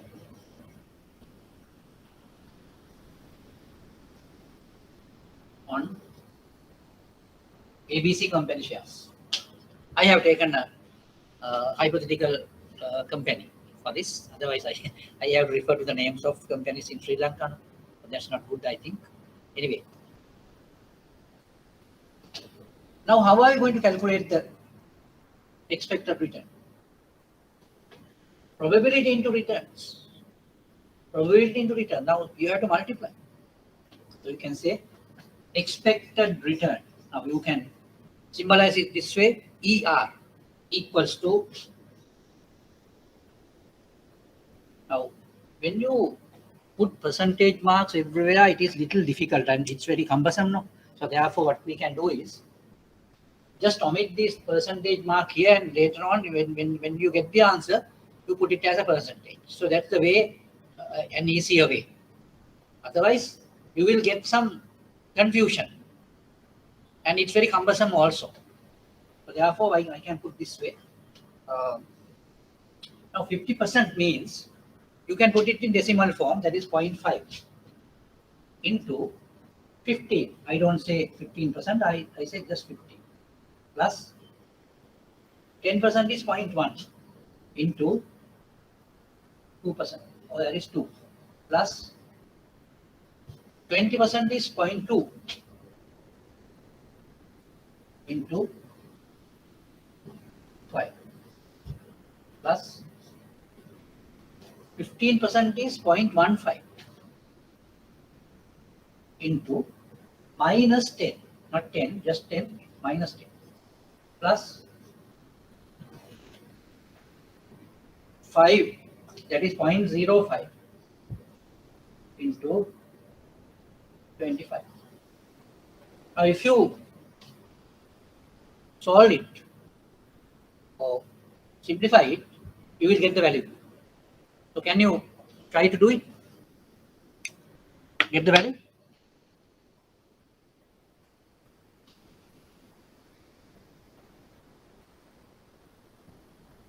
Now just look at the way we have done it. 50% is 0.5 into 50. 0.1 into 2. 0.2 into 5. 0.15 into minus 10. 0.05 into 25. So you do the calculations and see what is the answer. What is the answer?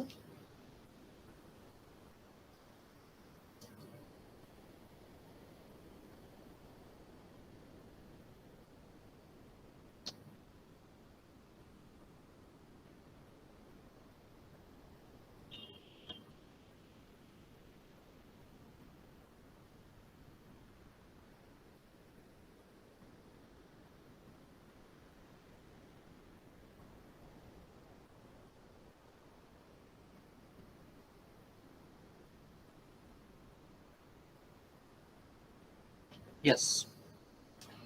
This is a simple exercise. I think in order to be active, you can just do it and come up with the answer.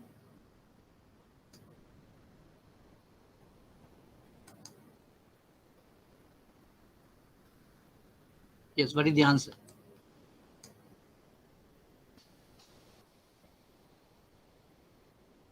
You can see the figures on the board.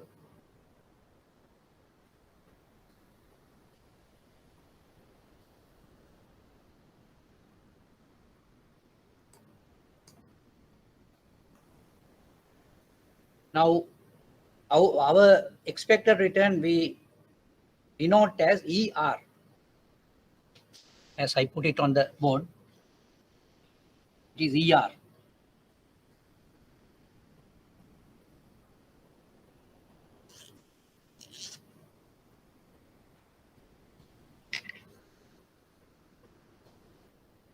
Here, ER.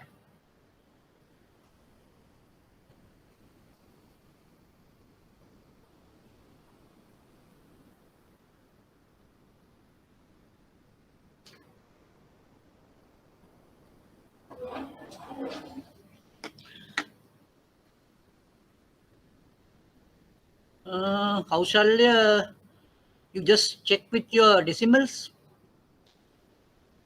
The numbers are okay, but I think your decimal point has some issue.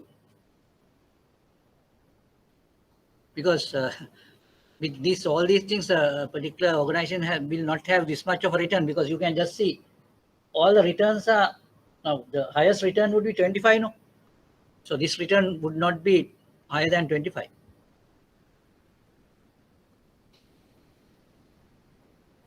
Summit has come to a very close point, but that is also not correct.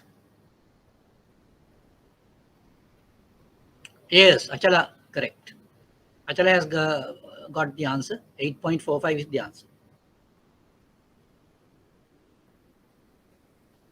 Now, you have any difficulty in doing it? Now, if you have a difficulty in getting this minus into the consideration, what you can do is you just first add up the plus things, then last you get minus thing, then it will be okay. Then you will end up with the correct answer. Otherwise, you might get confused with this minus thing. I think most of the people have made mistakes with that. I don't know why this Kaushalya has 84.550, because I think your decimal has some issue. Because this 0.05, 5%, when you put into decimals, it should be 0.05, not 0.5. Huh? That is the issue, I think. Yes. I think this is not a big issue. I think most of the people, all of you can do it. Now you get the point, no? Expected R or expected return is calculated as 8.45%. So that is the expected return. So we have not based on anything, any historical type of a thing. Not based. So therefore, now we are very much futuristic by having this type of a calculation.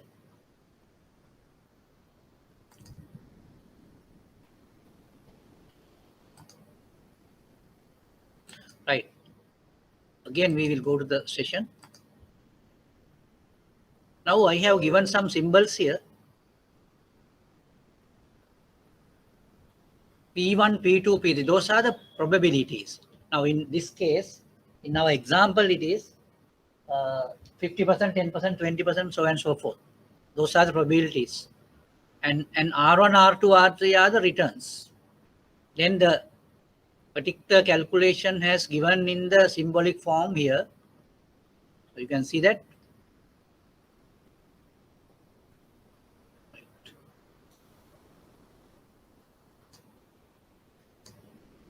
Now, this expected return is also can also denoted as mu. I will show that. Our answer is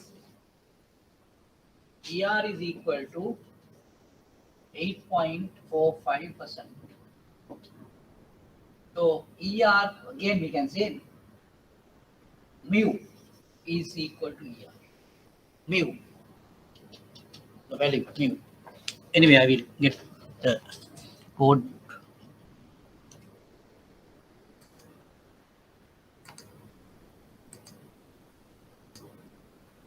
Now you just see mu. ER is also denoted as mu. Expected rate of return, no, expected R can be denoted as mu. Since we are talking about R, we can say mu R this way. Mu R.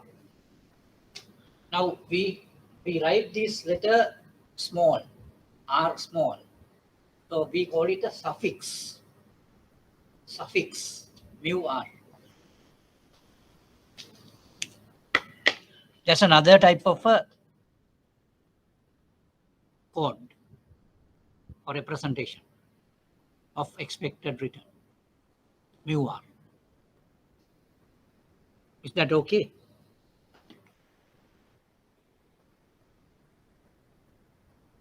Mu R. Right. Now, by this, we can get a decent idea or decent evaluation about some of your investments. A decent idea. Why do you say decent? Because we have not based on historical figures. We have our own assumptions. But those assumptions are very realistic because we know that there can be several economic states which would prevail in the future. And we have attributed several probabilities for each economic state. Through that,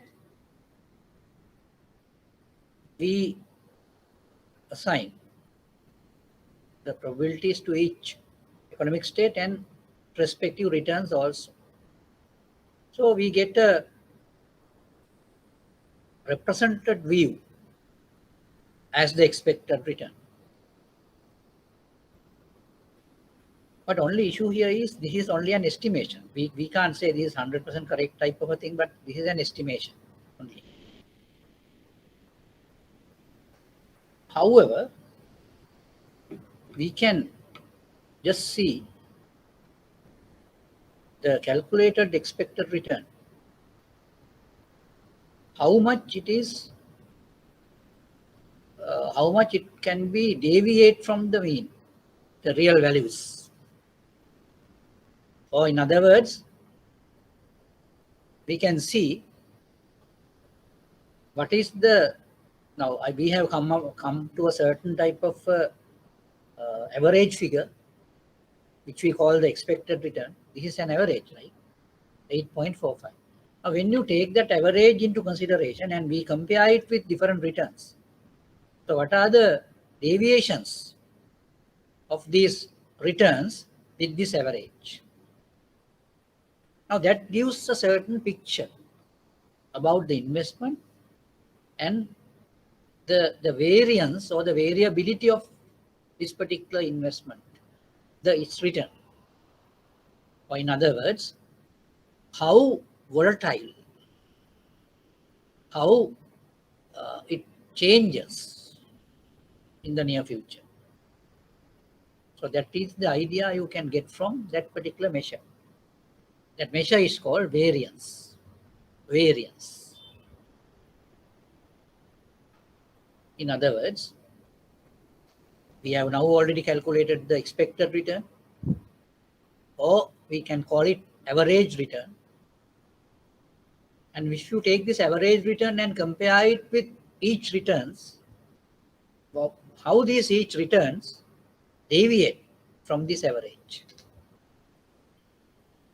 So that particular deviation quantifies the volatility or the risk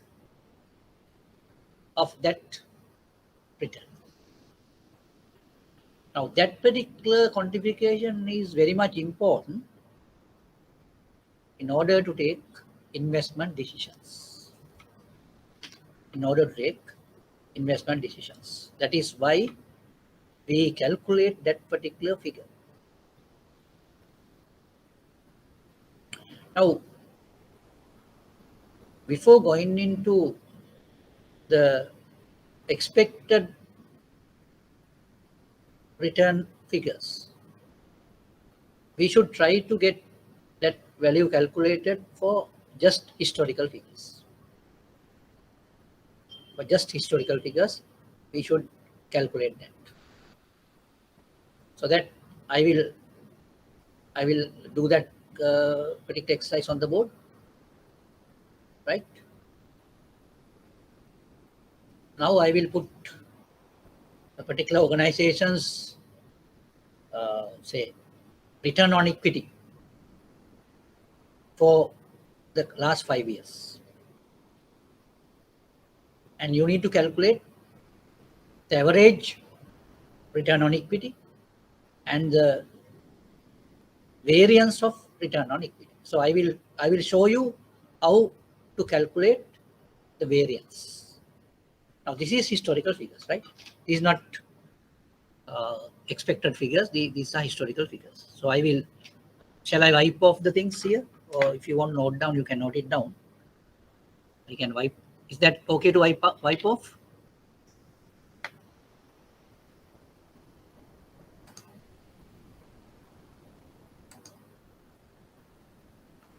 Is that okay to wipe off?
You can see the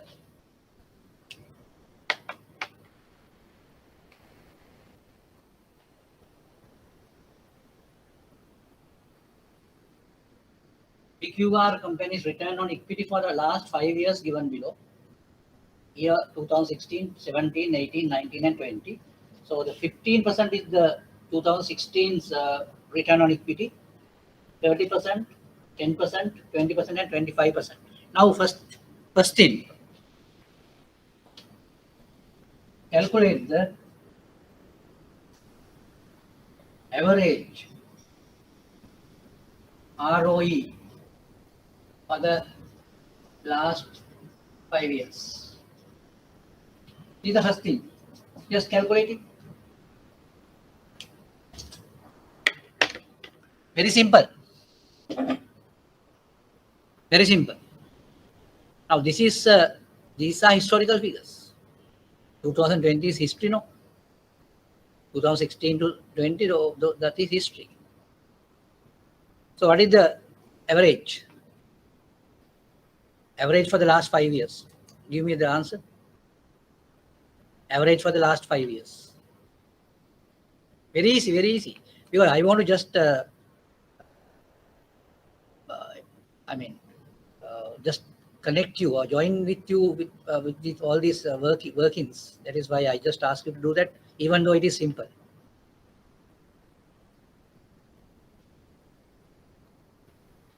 Yes, very good. 20%. Alana, Chandana, all have done. Okay, this is very simple. You just add all these up and divide by 5. Then you will arrive at 20%, right? And it is easy if you do just omit the percentage mark and just add up all the things on the same way. So then it adds up to 100. 100 divided by 5 is 20, and it's a percentage, right? Okay. Now I think that is the average. But our next task is to calculate the variance of it. So variance means, now I will show you how are we going to do that.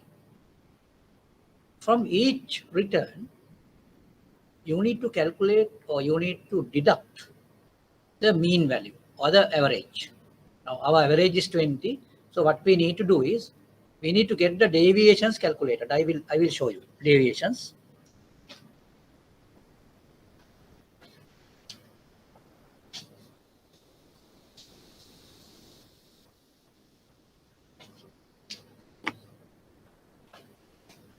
Deviations. Now deviations means we have to deduct from each of these returns the average return. So average return is 20. 15 minus 20 is minus 5. So then you have to say minus 5 here.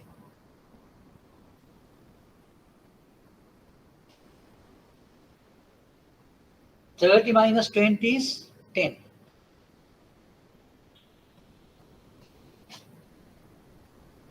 $10 minus 20 is minus 10.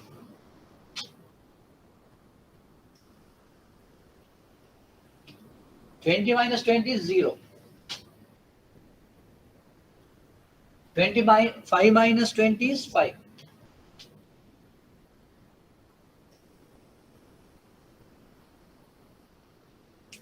Now, if you try to get the average of deviations, what is the average of deviations? Calculate the average of deviations.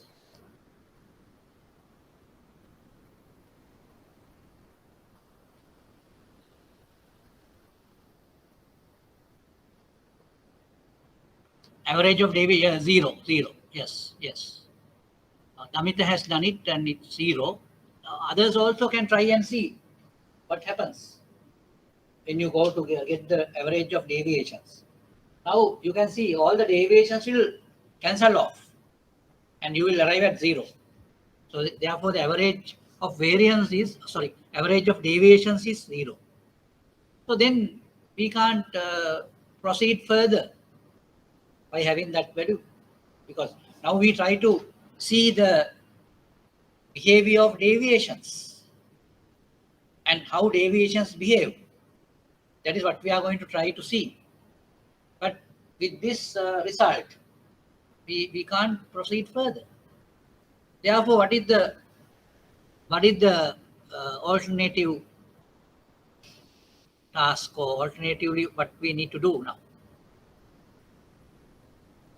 Yes, to avoid this 0 thing, if you do any type of a calculation like this, you first calculate the average and then deduct average from each return. You will end up with 0. The total would be 0 everywhere. So then we can't proceed further And in order to proceed, to get an idea about these deviations, what are we going to do? Power of,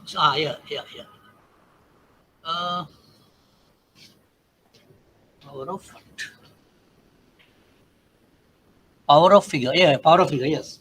Power of figure in the sense, you have to get the square of deviation. Square. When you square, what will happen?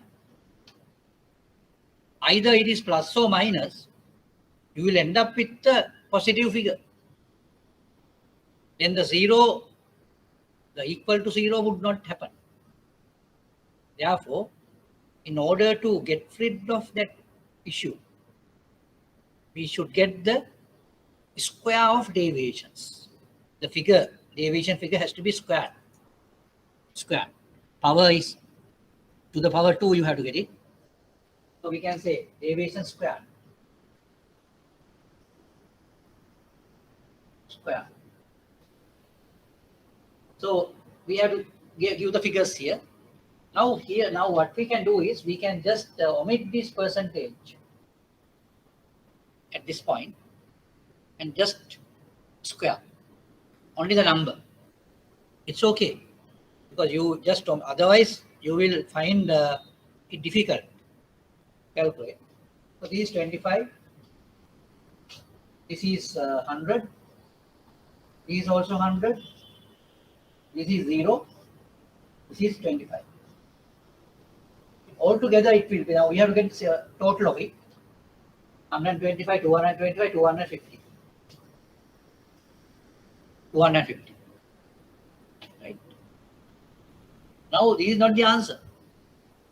Now we have to get the average of deviation square. So average, what is that? What is the average of deviation square? Oh. What is the average of deviation square? Yes. What is the average of deviation squared? This has to be divided by what?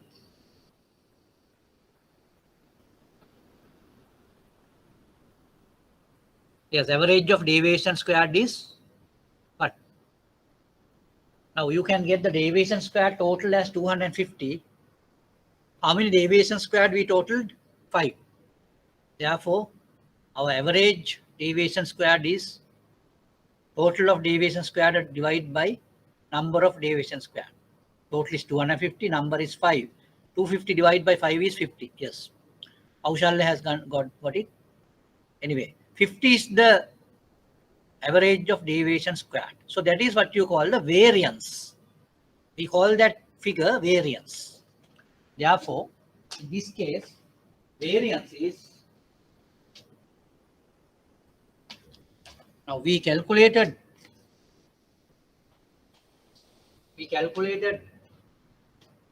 mu, average. This is average. Average is also known as mu. That we calculated as 20%. Right? Then we calculated the deviation square. Average deviation square. Average deviation square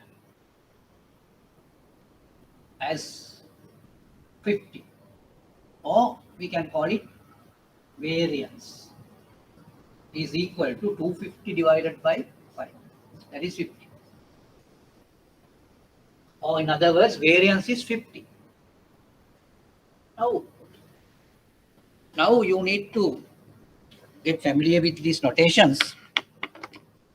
Variance can be symbolized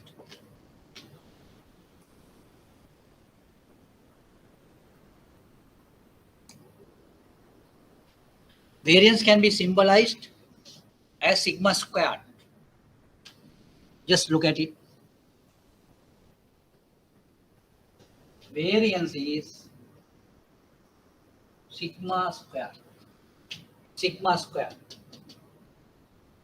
Sigma squared. Sigma is a Greek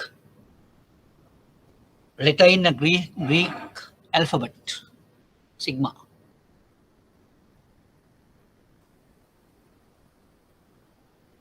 This is what you call sigma, simple sigma. Sigma squared is the variance. Now, in this particular case, sigma squared is equal to 50. Mu is equal to 20%. Sigma squared is equal to 50%. Now, in other words, now I will ask you to get the value of sigma. Just get the value of sigma.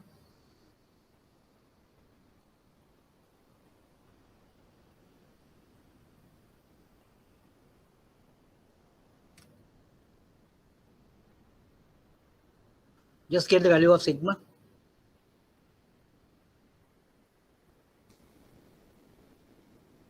Yes. Just get value of get the value of sigma. Yes, 7.071. Yes, correct. Chalana, correct. Another person called, yes. Namita also got it. Now, this is sigma. Sigma is always alternatively known as standard deviation. Sigma is standard deviation. Standard deviation.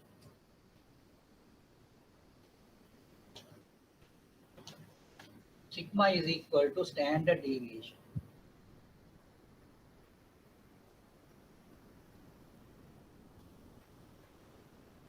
Standard deviation. Right. Now, you can, going through the figures, now you have arrived at the average ROE of PQR company.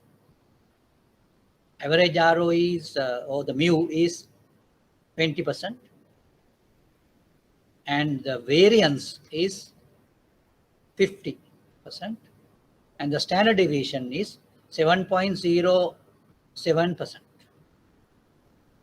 The standard deviation or sigma. Now, from now onwards, we go into those symbolic representations. Rather than telling standard deviation, we call it sigma. Rather than telling average or expected return or whatever, we call it mu. Rather than calling variance, we call it sigma squared. Likewise, from here onwards, we talk on those terms. I think you all agree with me to do that type of notation. That would be easy for us. That is why I just asked you to have such notations.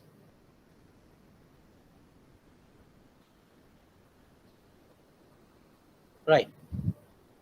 Now, I think this is not a very big or very confusing type of a task. Very straightforward type of a thing. But this is for historical figures. Now, you remember that we did it for expected type of figures also. We did the average calculation or the expected return calculation for expected values or projected values. Now, such type of a thing can be done for, we can do the calculation of standard deviation or variance with the use of expected figures also. Now we will see how we can do that. Any question? Any question on this? Now you get the point why we get the square. If you don't get the square, what will happen is our deviations, if you add it up, it will always be 0. Now, when it always be 0, that means you can't proceed further, no? Or you can't get any figure on that. You can check it and see whether you get any set of figures and calculate the mean value. And if you deduct the mean from each and everyone, and if you get the total will become 0. That will happen. Therefore, invariably we have to get the squares of these deviations in order to have a value of variance. Right.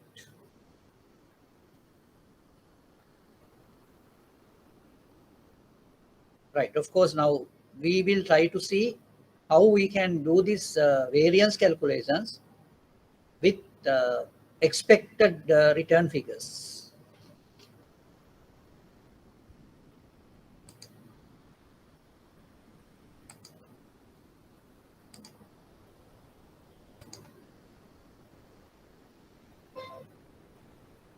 Right. Now there what we need to do is, as we calculated the mu or the average value, we have to get the ER, that is expected return. And from each and every return values, you have to deduct expected return and get the square of it, and it has to be multiplied with the probability.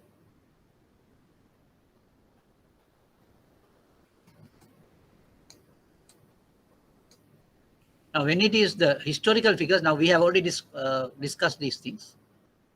Already discussed.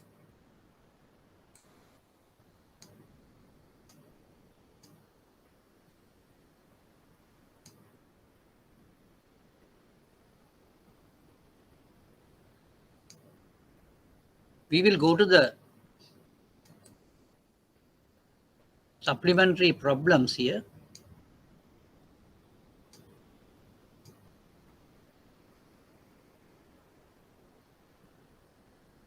Now you get this question number 1. The Paracom Corporation has the following probability distribution of expected future returns.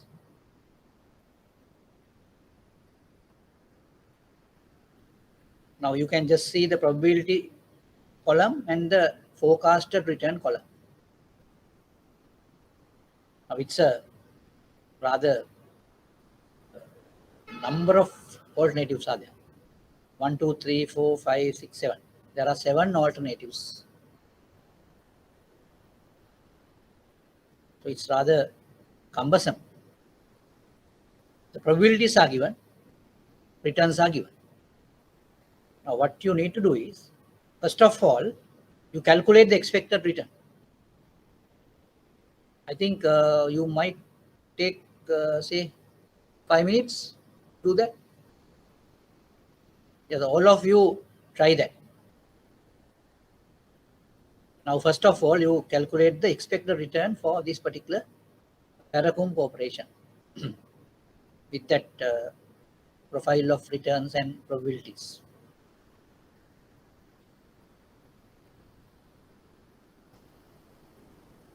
Yes, try it.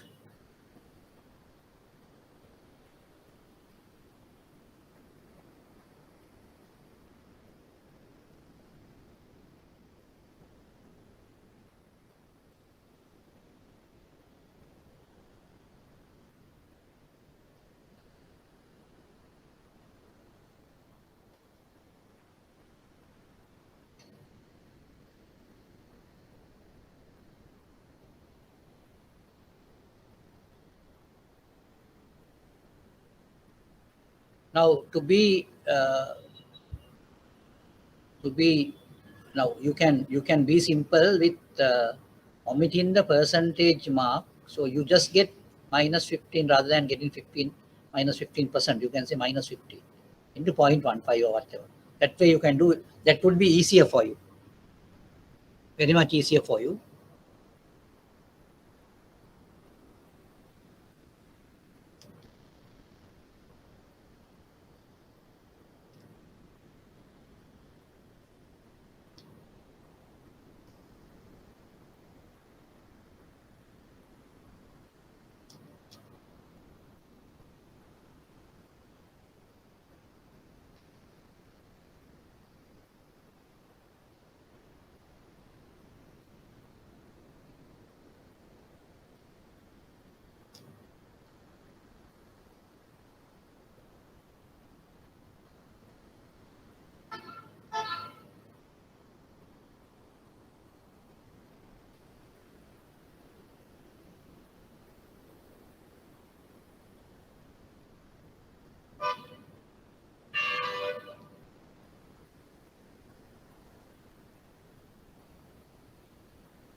Yes. We'll see.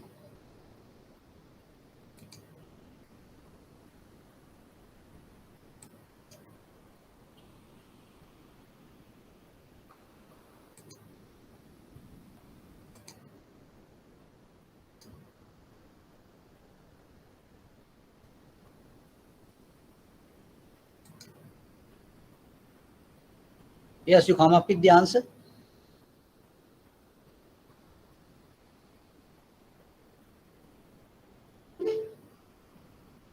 Namita, yes, Namita has arrived at an answer. Well done. Others also should do that. Because I think you are a group of only 12, so it's very easy for you to do interact with each other. And even this is a very good way, very good opportunity for you to learn the things. And this basis, or the basic things would help you to really understand the things. Okay, sir, that is correct. Sal's answer is also correct. Samit, correct.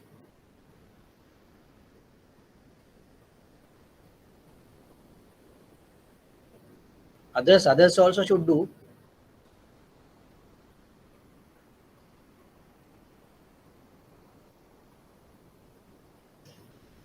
Kaushalya, yes, correct.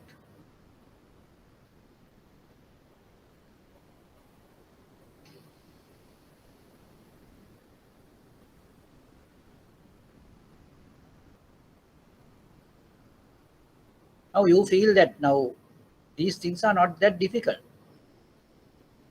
Only thing is you need to follow something and you have to be very steady. I mean, you need to do these things in a steady manner. Then it's very easy for you. I mean, you will feel that later on, rather than writing an essay or whatever, this is very much easier.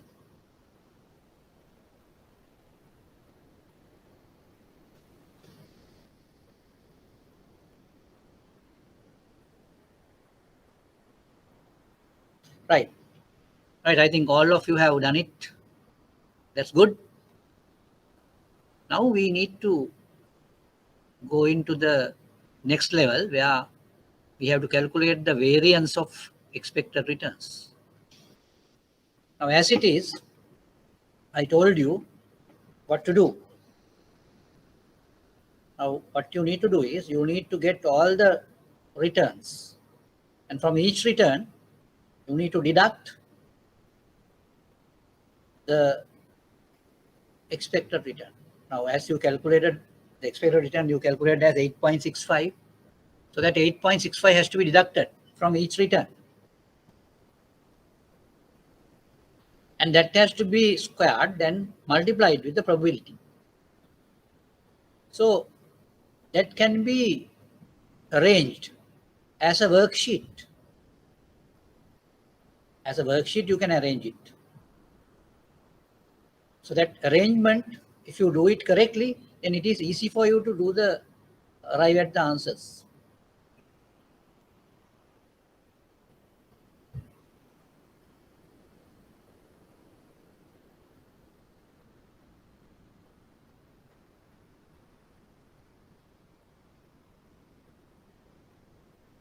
Now, what I feel is if you are not very familiar with these things, you might feel it as very burdensome at the beginning, but later on you will find it so nice. So when you get familiar with that, and you will make it a fun. So therefore, because you have with you all calculators and all such type of things, so there's no big thing to be done.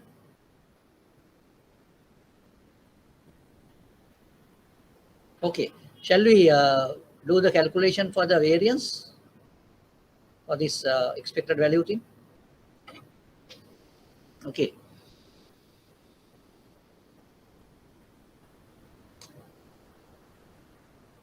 Kaushalya has given the answer.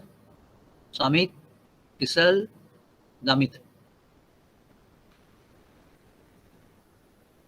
So others also should engage. Others also should participate.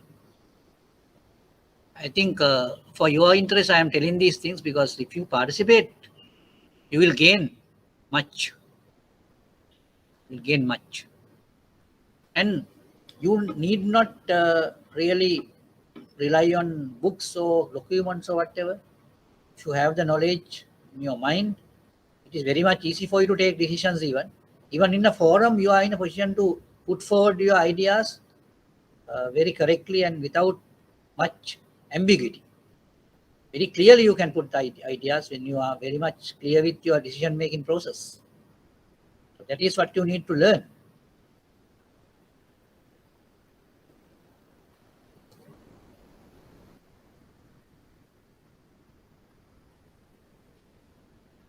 Okay, now the next part would be to calculate the variance.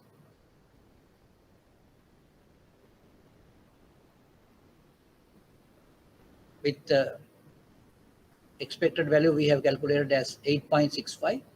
That 8.65 has to be deducted from each and every return and it has to be squared.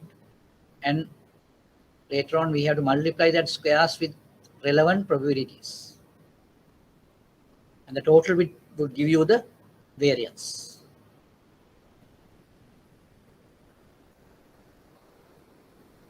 Now we will see how we can get the variance. I will put on the board.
Now on the board you can see the probabilities 0.15,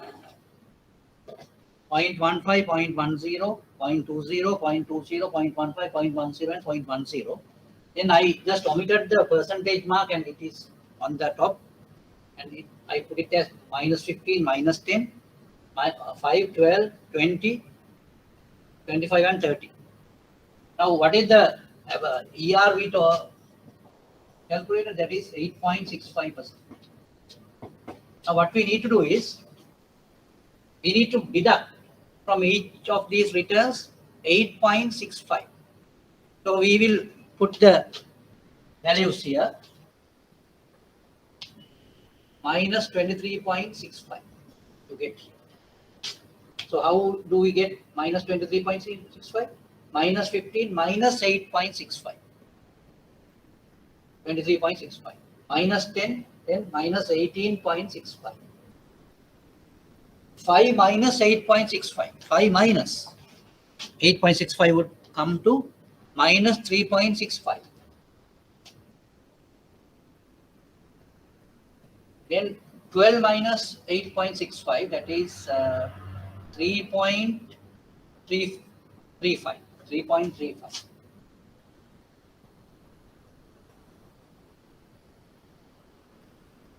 Twenty minus 8.65 is 11.35.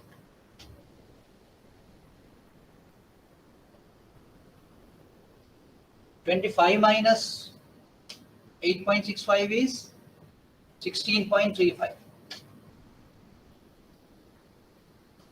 30 minus 8.65 is 21.35. Now these are the values. Deviations. Now this deviation has to be squared.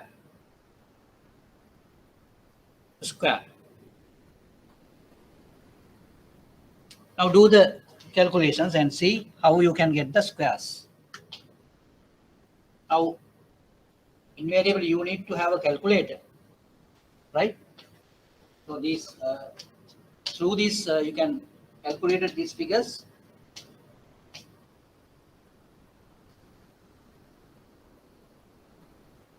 You can go into only 2 decimals, so then your deviation square will come as 559.32. 559.32. Then 18.65 squared, 347.82.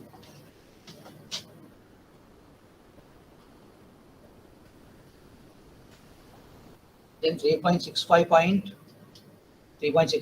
squared, that is 13.32.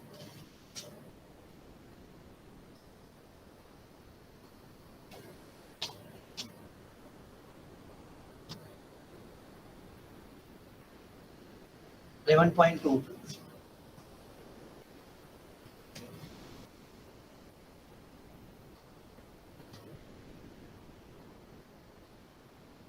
$128.82.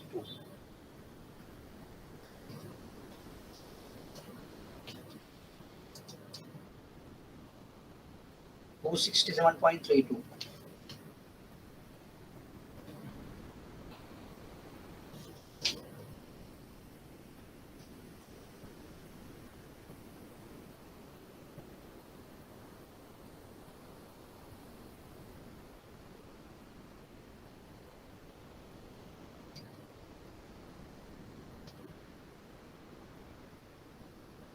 $155.82. Now, each of these values has to be multiplied with probability. Next column we can have that way. So we can number the columns. Number 1, number 2, number 3, number 4. Right? So the next column, number 5, that comes with probability into deviation square. Or you can say column number 5 comes column number 1 into column number 4. 1 into 4. That clear? Now can you do the calculations and get in the answer? Yes.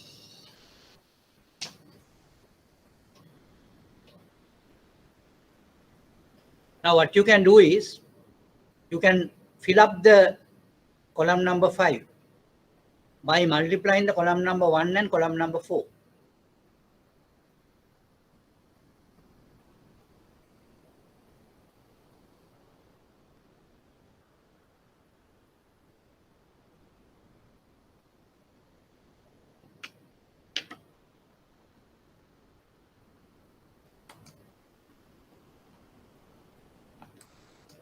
Now, after doing it, you can fill up this column, and the column total has to be taken.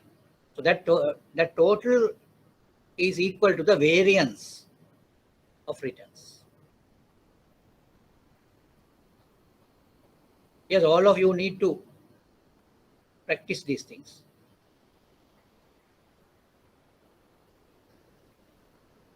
You can't see the heading now. This one, no? The heading is probability into deviation squared. Probability into deviation squared is, I have written that way. So under that you have 1 into 4. 1 into 4. Because the column number 5 can be taken by multiplying column number 1 with column number 4. The heading of the column number 5 is probability into deviation squared. Probability into deviation squared.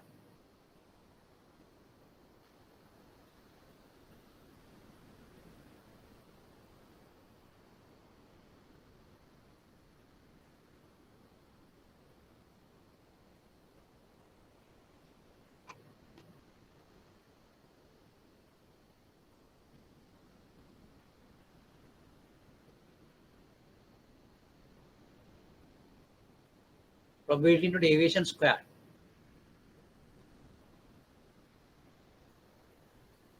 Kaushalya, now you are okay, no?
Now you can get the total of it.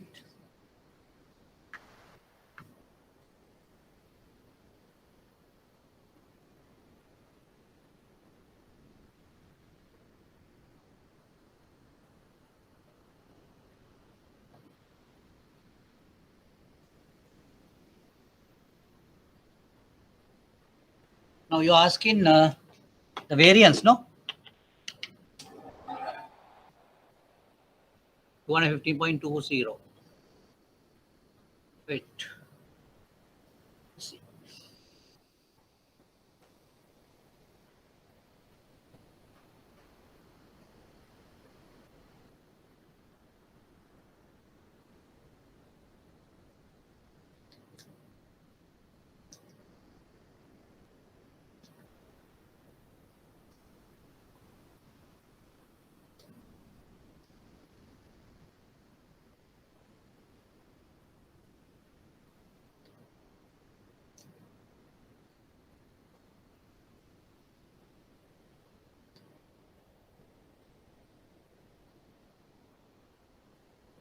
Yes.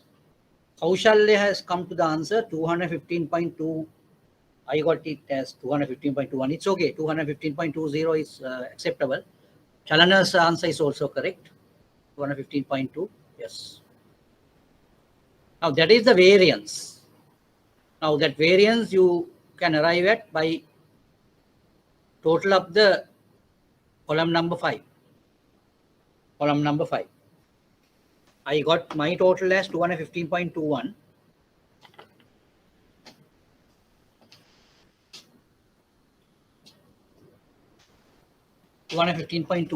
So that is the variance, right? In other words, that is sigma squared. Samit is okay. 225 he got, no? Anyway, it's okay. No issue. Kaushalya, okay. Now what you can do is just see. Now we have arrived at only the variance, that is sigma squared. How you can come at sigma? You should get the square root of that. Yes, someone has got it. 14.66, yes, correct. Chalana has got the standard deviation also. Now make sure that when you put the standard deviation, it is a percentage, because we have taken percentages. Actually, omitting the percentages, we ultimately we have to get the percentages to the answer.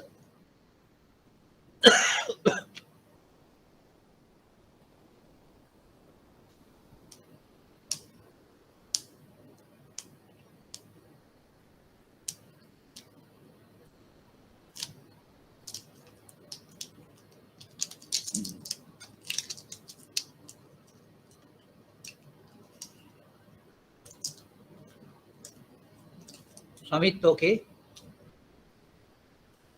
Now I think the people who got the answers for variance, and they can come arrive at the standard deviation also by getting the square root of that.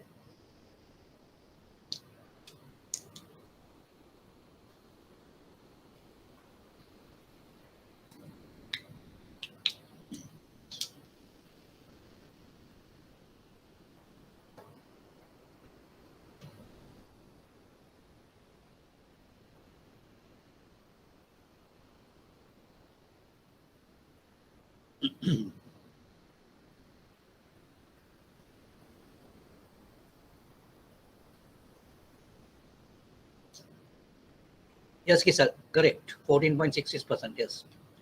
Kaushalya, okay. Amit, okay. Right. Now, when you write it, you can say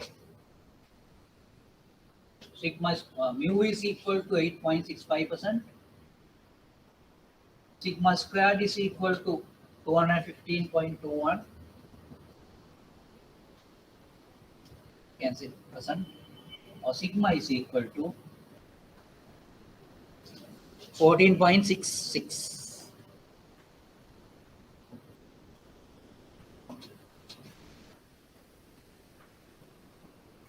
So this is This is variance. This is standard deviation.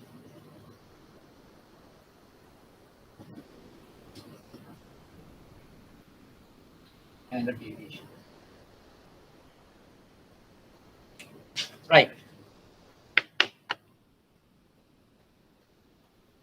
Now, though we need to do all these calculations, the main thing is not the calculations. We have to deal with figures, but after all, the important thing is to get a story or get some type of analysis from the figures. If you can't derive any analysis from the figures, there's no use of getting the figures. No result, really. But you need to understand, or you need to see how you can make use of figures and get into your analysis part. And that analysis will help you to take appropriate decisions. That is the most important thing in this subject. And it's a very practical type of subject. And even sometimes you can make use of these things into your life activities also. Don't take it as a burden, and it's a very incredible type of a thing where if you learn these things, then you will feel how you can take decisions and take quick decisions on certain challenging type of exercises.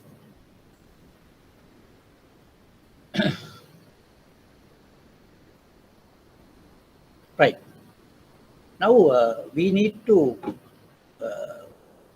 review the physical nature of these values. So what is the normal or realistic representation of these values, where we can say sometimes say standard deviation.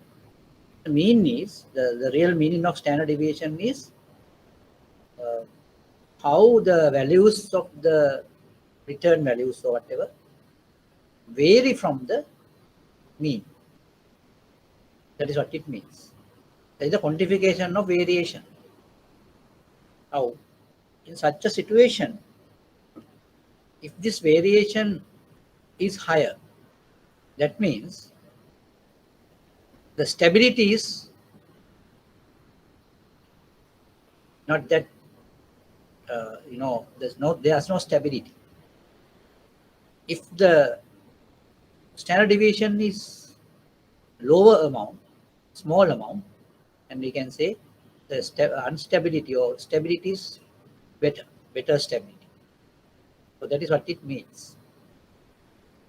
Now the meaning of variation or having some different figures or various figures of return during a period, it would really represent the risk of that return. Now, if you get a uniform type of return throughout, there's no risk at all.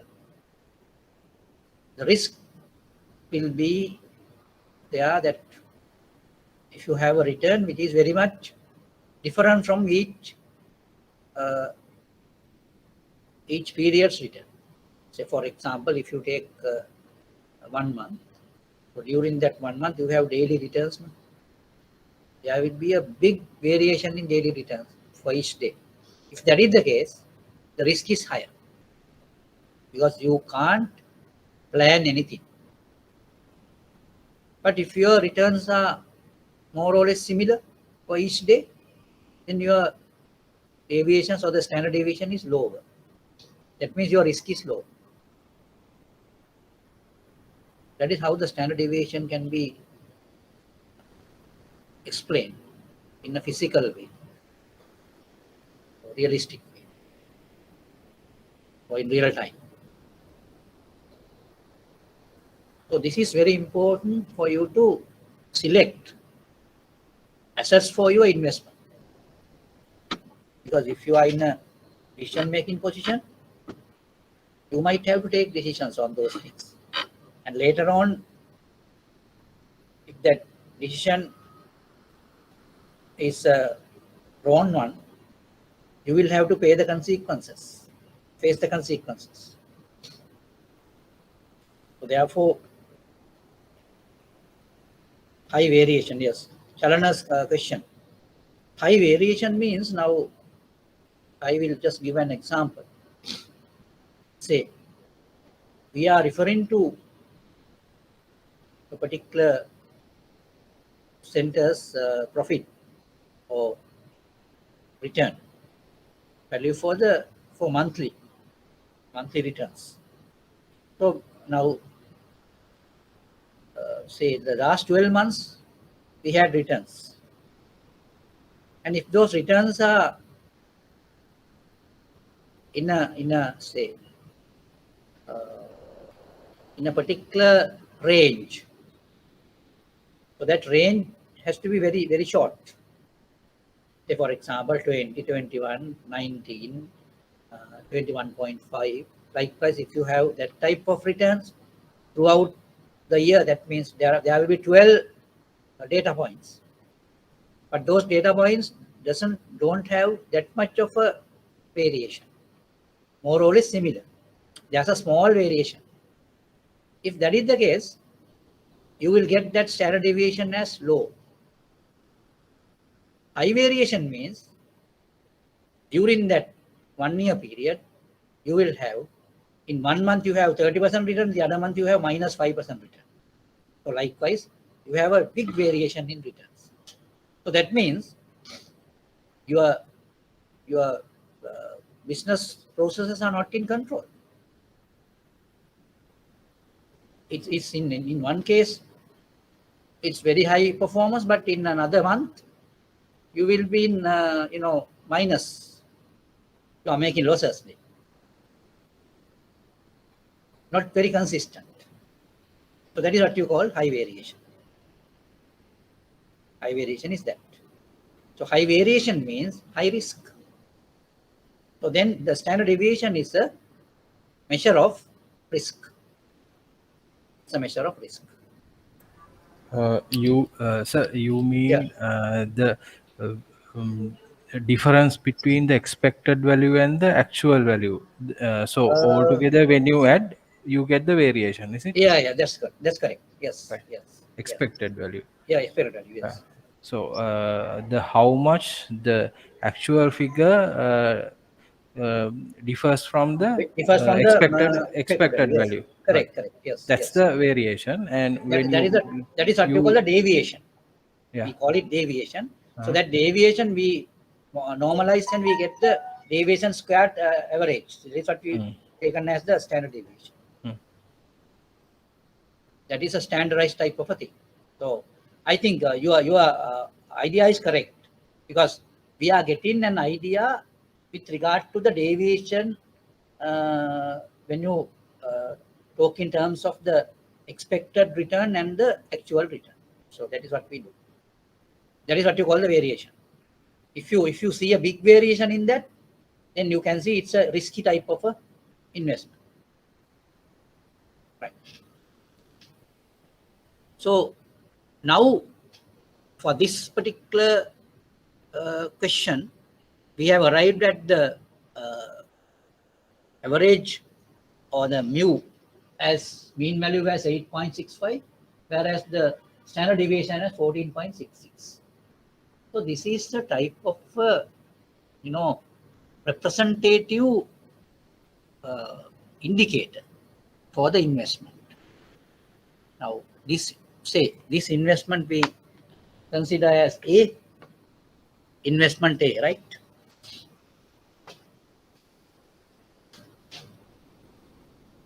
Investment A.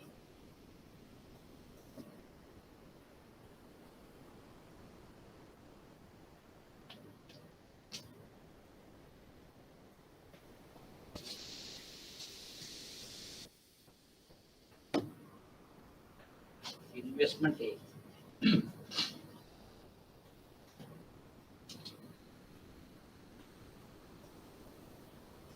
investment B. Now investment A has a mu that we have already calculated 8.65%.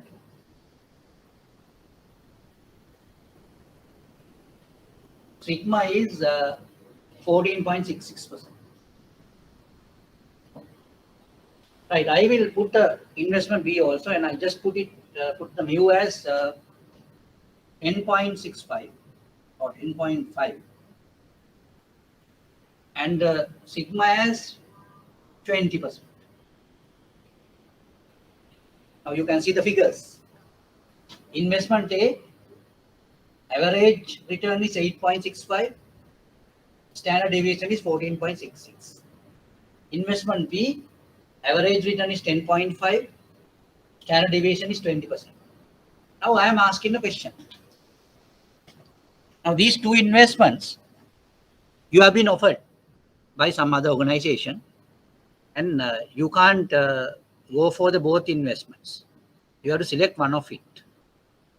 And if I ask that question from you, which investment you are going to select? So give me the answer. Are you going to select investment A or investment B? And you have to justify why you have selected that particular investment. And then just give an answer A, okay. Damita also said it is A. Just see.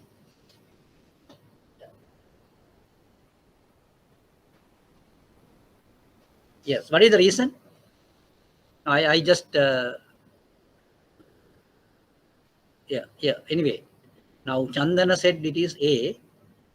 Damita is also saying it is A. So why do you say it is A? The fluctuation of returns are low. Yes, Chalana's answer is that. Yes, of course. Investment A's fluctuation is only 14.66, whereas the investment B's fluctuation is only 20%. It's 20%. It's so very much higher than investment A's fluctuations. But I think that is okay. But you have only considered about the risk. You are not considered about the return. Now you just see investment B has a higher return. It has a higher return. So then one can say no. Investment B, that person might say that since investment B has higher return, I will select that. Then what are you going to say? Yes. Then scientifically you can do something. I don't say that Chalana's answer is wrong, but just to give a reasoning for that. Now one can also argue, since the investment B gives a return of 20%, which is higher than 14, which is higher than, sorry, return of 10.5, which is higher than 8.65. So therefore, that person might say, yeah, of course, correct. Chalana's answer now, right. Now, though you say that, how are we going to quantify that? How are we going to quantify that? So that is what you call the optimization. The quantification has to be done in a separate manner. So can anyone come up with the way of quantification? I think Chalana's way of thinking is okay. So he has to just particularly arrange and then give the answer. I mean, he has come to the relevant arguments.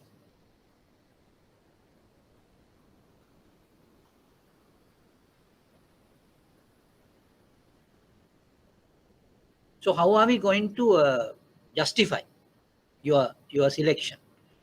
What I want to say is, now your selection is correct. Investment A should be the correct investment, where even you consider about both return and risk both. So how can you say that? How can you explain that?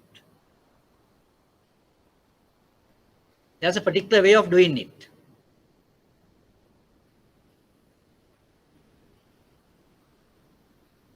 Yes, Chalana, you can try that and see what is the way of doing it.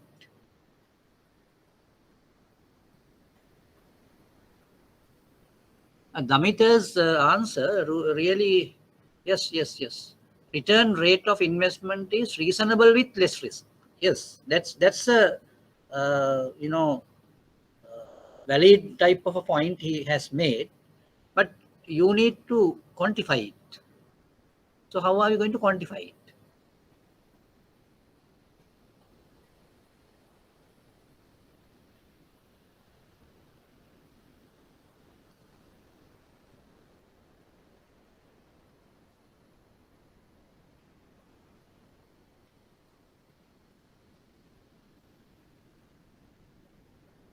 Yeah, I think this is a small point you have to make,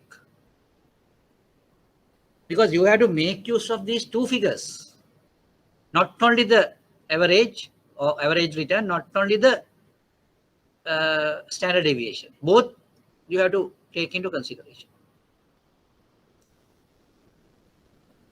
How can you make it? Now, either you can have a figure by dividing the mean value with standard deviation. That is one way, or the other way. Standard deviation can be divided by mu also. Both ways you can do it. But when you select the one, you have to be careful. Now, I will start with the point where you get mu divided by standard deviation, or the return, average return or expected return divided by standard deviation. That way I am just explaining now. For investment A, it is 8.65 divided by 14.66. For B, it is 8.65 divided by, yes, 14.66. For B, it is 10.5 divided by 20.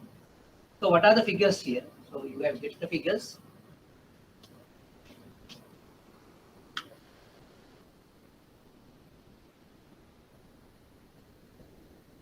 $8.65 divided by 14.66. 0.59 you get for the first one. For A, you get 0.59.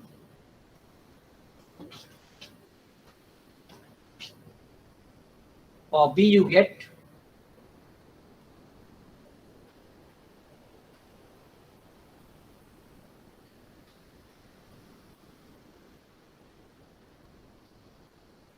0.52 or 0.53. For two decimals, you can get as 0.53. Right. Now you arrive at two figures for investment A and investment B. Investment A, the figure is 0.59. Now that figure you took by dividing mu with sigma. Investment B also the same. Now what should we select? The bigger or the higher one or lower one?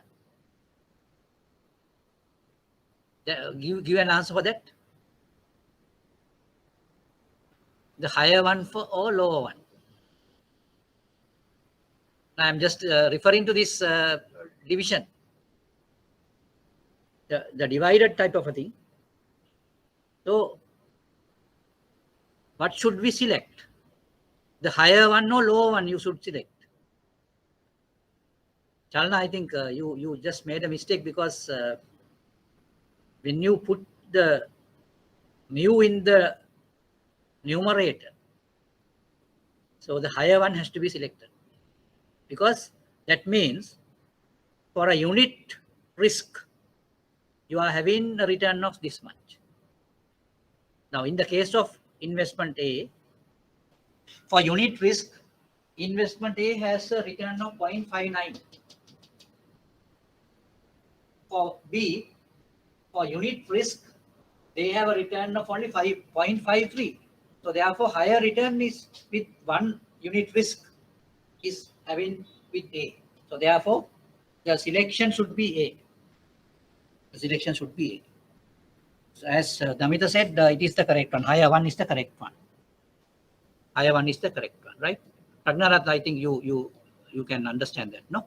Yes. Okay. Now we can alternatively we can have the other way also. If you divide the sigma by mu, Prajnaratna's argument is correct. If you do that the other way, then you will get the lower one as the better one. Why? Because you have a lower standard deviation with unit return. That is what it means. I think you got my point. Right. I think this is a very important point to note.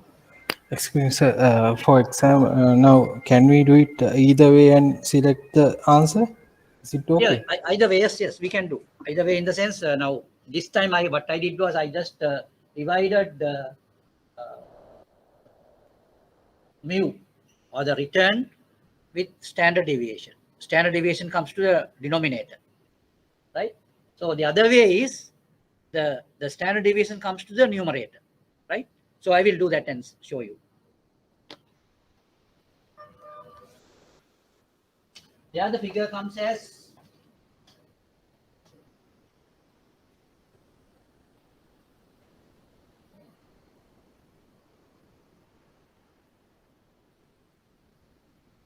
1.69. 1.69 here. Here you get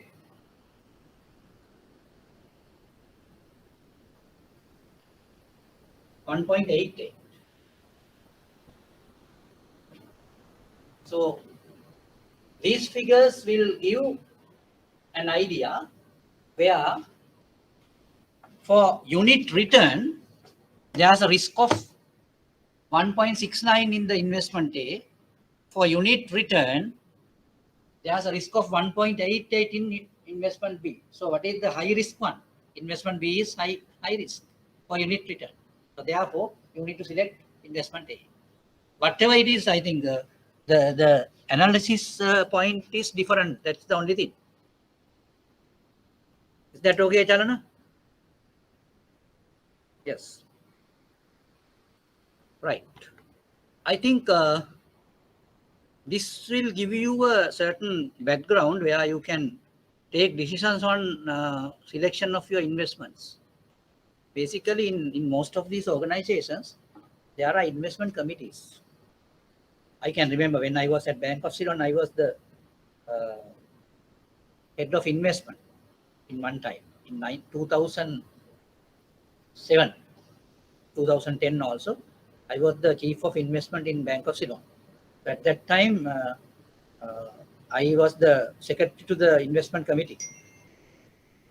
So those days, I can remember, we did several this type of decision making with regard to certain investments. And my staff, they were in a position to make reports and analysis and all sort of things. And those reports were ready when we met at the investment committee meetings. So I can remember all these things now. Anyway, you also can really activate your decision making skills by studying these analysis or analytical points where you can make very informative type of decisions. That is very much important for your day-to-day activities. And you need to ask questions, you need to give logical type of answers. So that is what you need to do.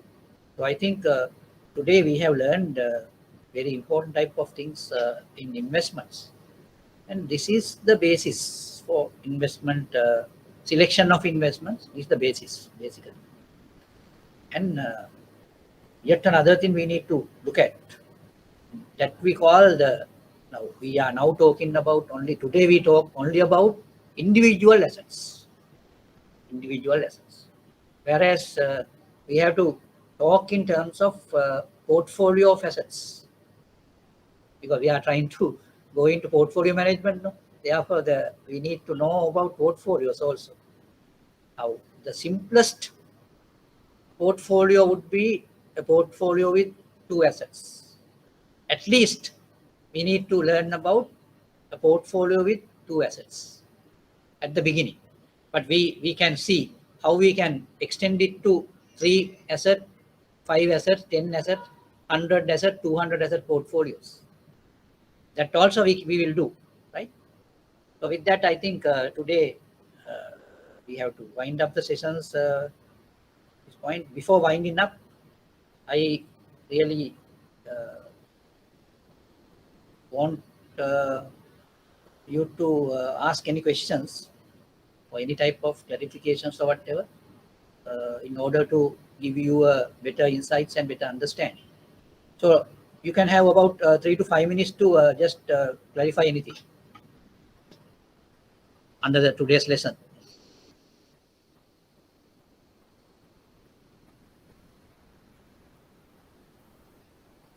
Yes. Because I think most of you have engaged or participated in the discussion, and you actively engaged. That is the most important thing. I really appreciate all of you's participation, active participation, because the passive listening would not help, because you might feel drowsy when you listen to this type of things if you don't engage with them. It's like just mana preaching, no? So you can't really concentrate on these things, especially in a time like 1:30 to 5:30 is at the beginning. Just after lunch, you feel very much drowsy at that time. So that is why I just try to be very much activate mode, because you can really engage with these things, and you can be actively participate. That is the most important thing. Now even asking questions is also a part of that. Some of you have asked good questions. I mean, you put forward very valid type of questions. I think that will help the others also. Okay, anything?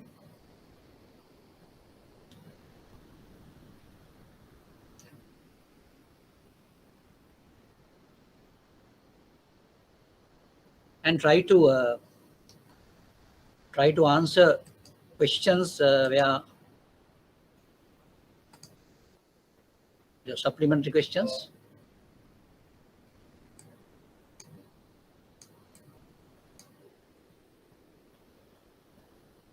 You can answer this question also, question number 2 for the next week, and